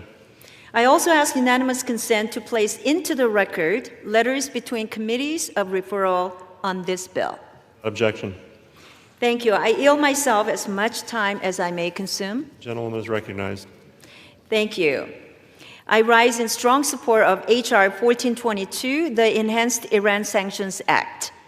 For decades, the Iranian regime has brutally suppressed its own people while exporting terror across the globe. Tehran has pursued nuclear weapons, expanded its missile and drone programs, sponsored terrorism, and targeted Americans and our allies. On February 28, under President Trump's leadership, U.S. Central Command launched Operation Epic Fury after Iran rejected diplomatic off-ramps and refused to dismantle its nuclear program. Since then, the regime has escalated further, targeting civilian infrastructure and threatening to hold the Strait of Hormuz and our global energy supply hostage. These actions are funded by Iran's illicit oil and gas sales, and now is the time to cut off its revenue streams. H.R. 1422 strengthens secondary sanctions on entities that are enabling Iran to evade existing restrictions and profit from its petroleum trade. This bill sends a very clear message. The United States will not tolerate those who finance the world's leading state sponsor of terrorism. I urge my colleagues to support this bill, and I yield back.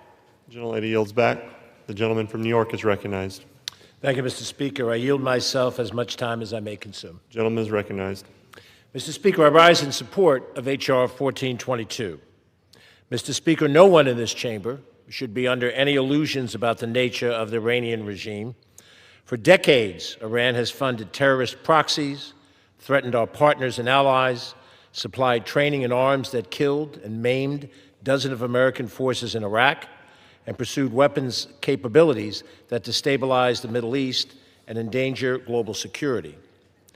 Congress has long acted in a bipartisan way to confront that threat. One of the most powerful tools available to the United States has been economic pressure, sanctions that deny the regime the revenue it uses to fund terrorism, repression, and regional aggression. That is precisely what this legislation seeks to strengthen. The House Foreign Affairs Committee passed this bill out of committee almost a year ago. The purpose was straightforward: to tighten enforcement against Iran's oil trade and target the global financial networks that allows Tehran to continue selling its petroleum despite existing sanctions. This bill provides the executive branch with additional tools to do exactly that, although it is unfortunate that some of the sanction authorities have been watered down at the administration's request. This legislation expands secondary sanction authorities to target foreign companies that knowingly purchase, transport, refine, insure, or finance Iranian oil and petroleum products. That includes shipping companies, port operators, insurance providers, and other logistical actors that help move Iranian crude around the world.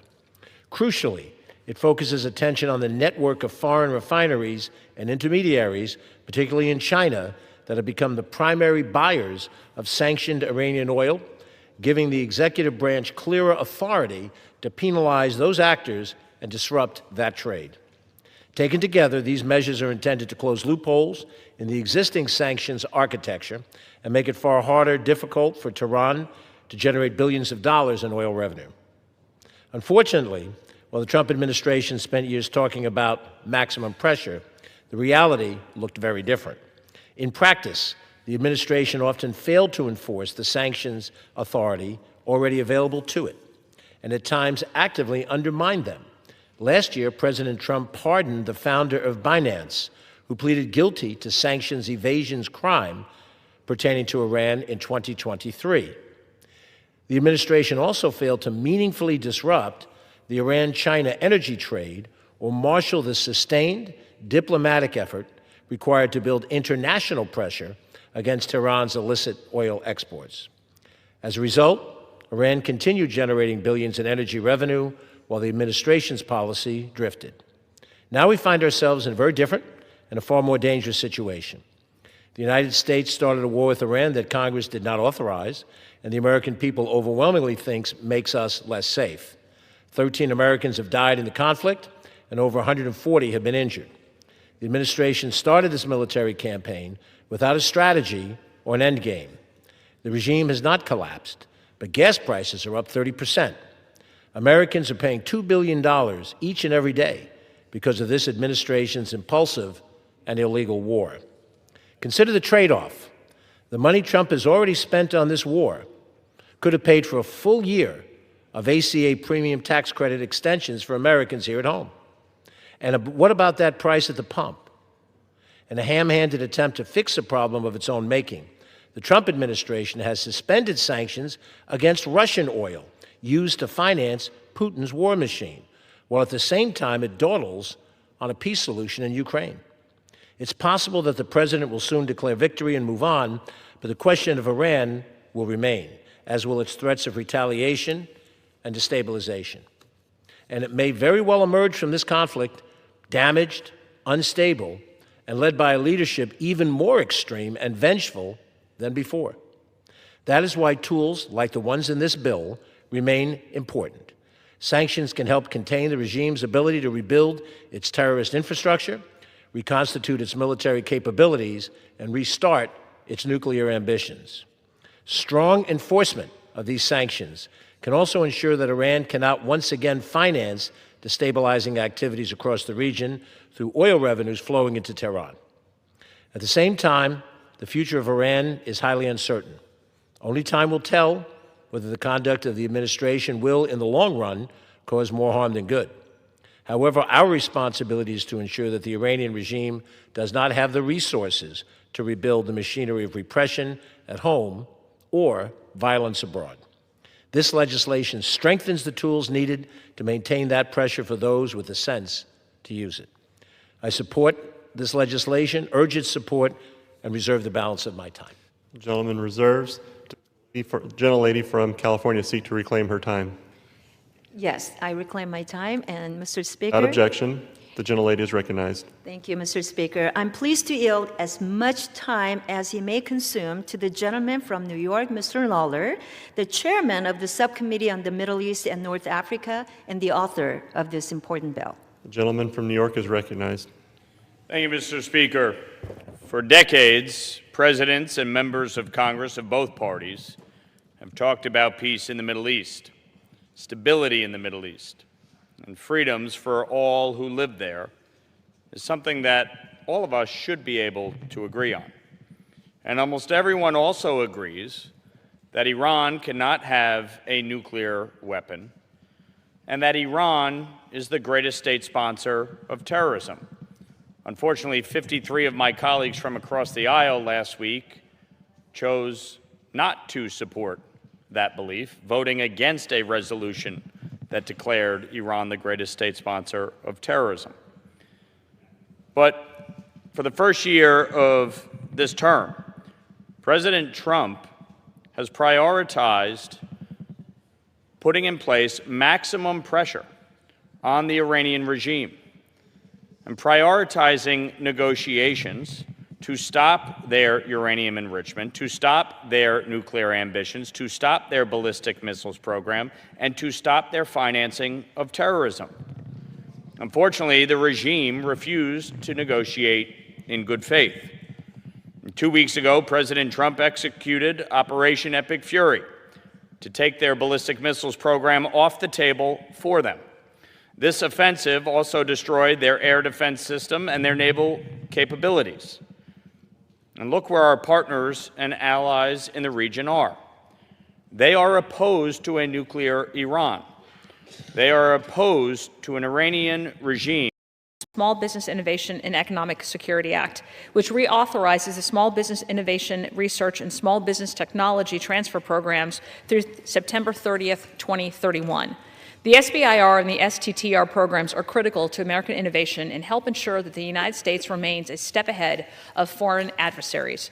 This reauthorization package is the culmination of countless hours of bicameral and bipartisan negotiations over several months. I want to thank my colleagues in the House, the Committee on Small Business Chairman Williams and Ranking Member Velasquez, and Committee on Science, Space, and Technology Chairman Babin, and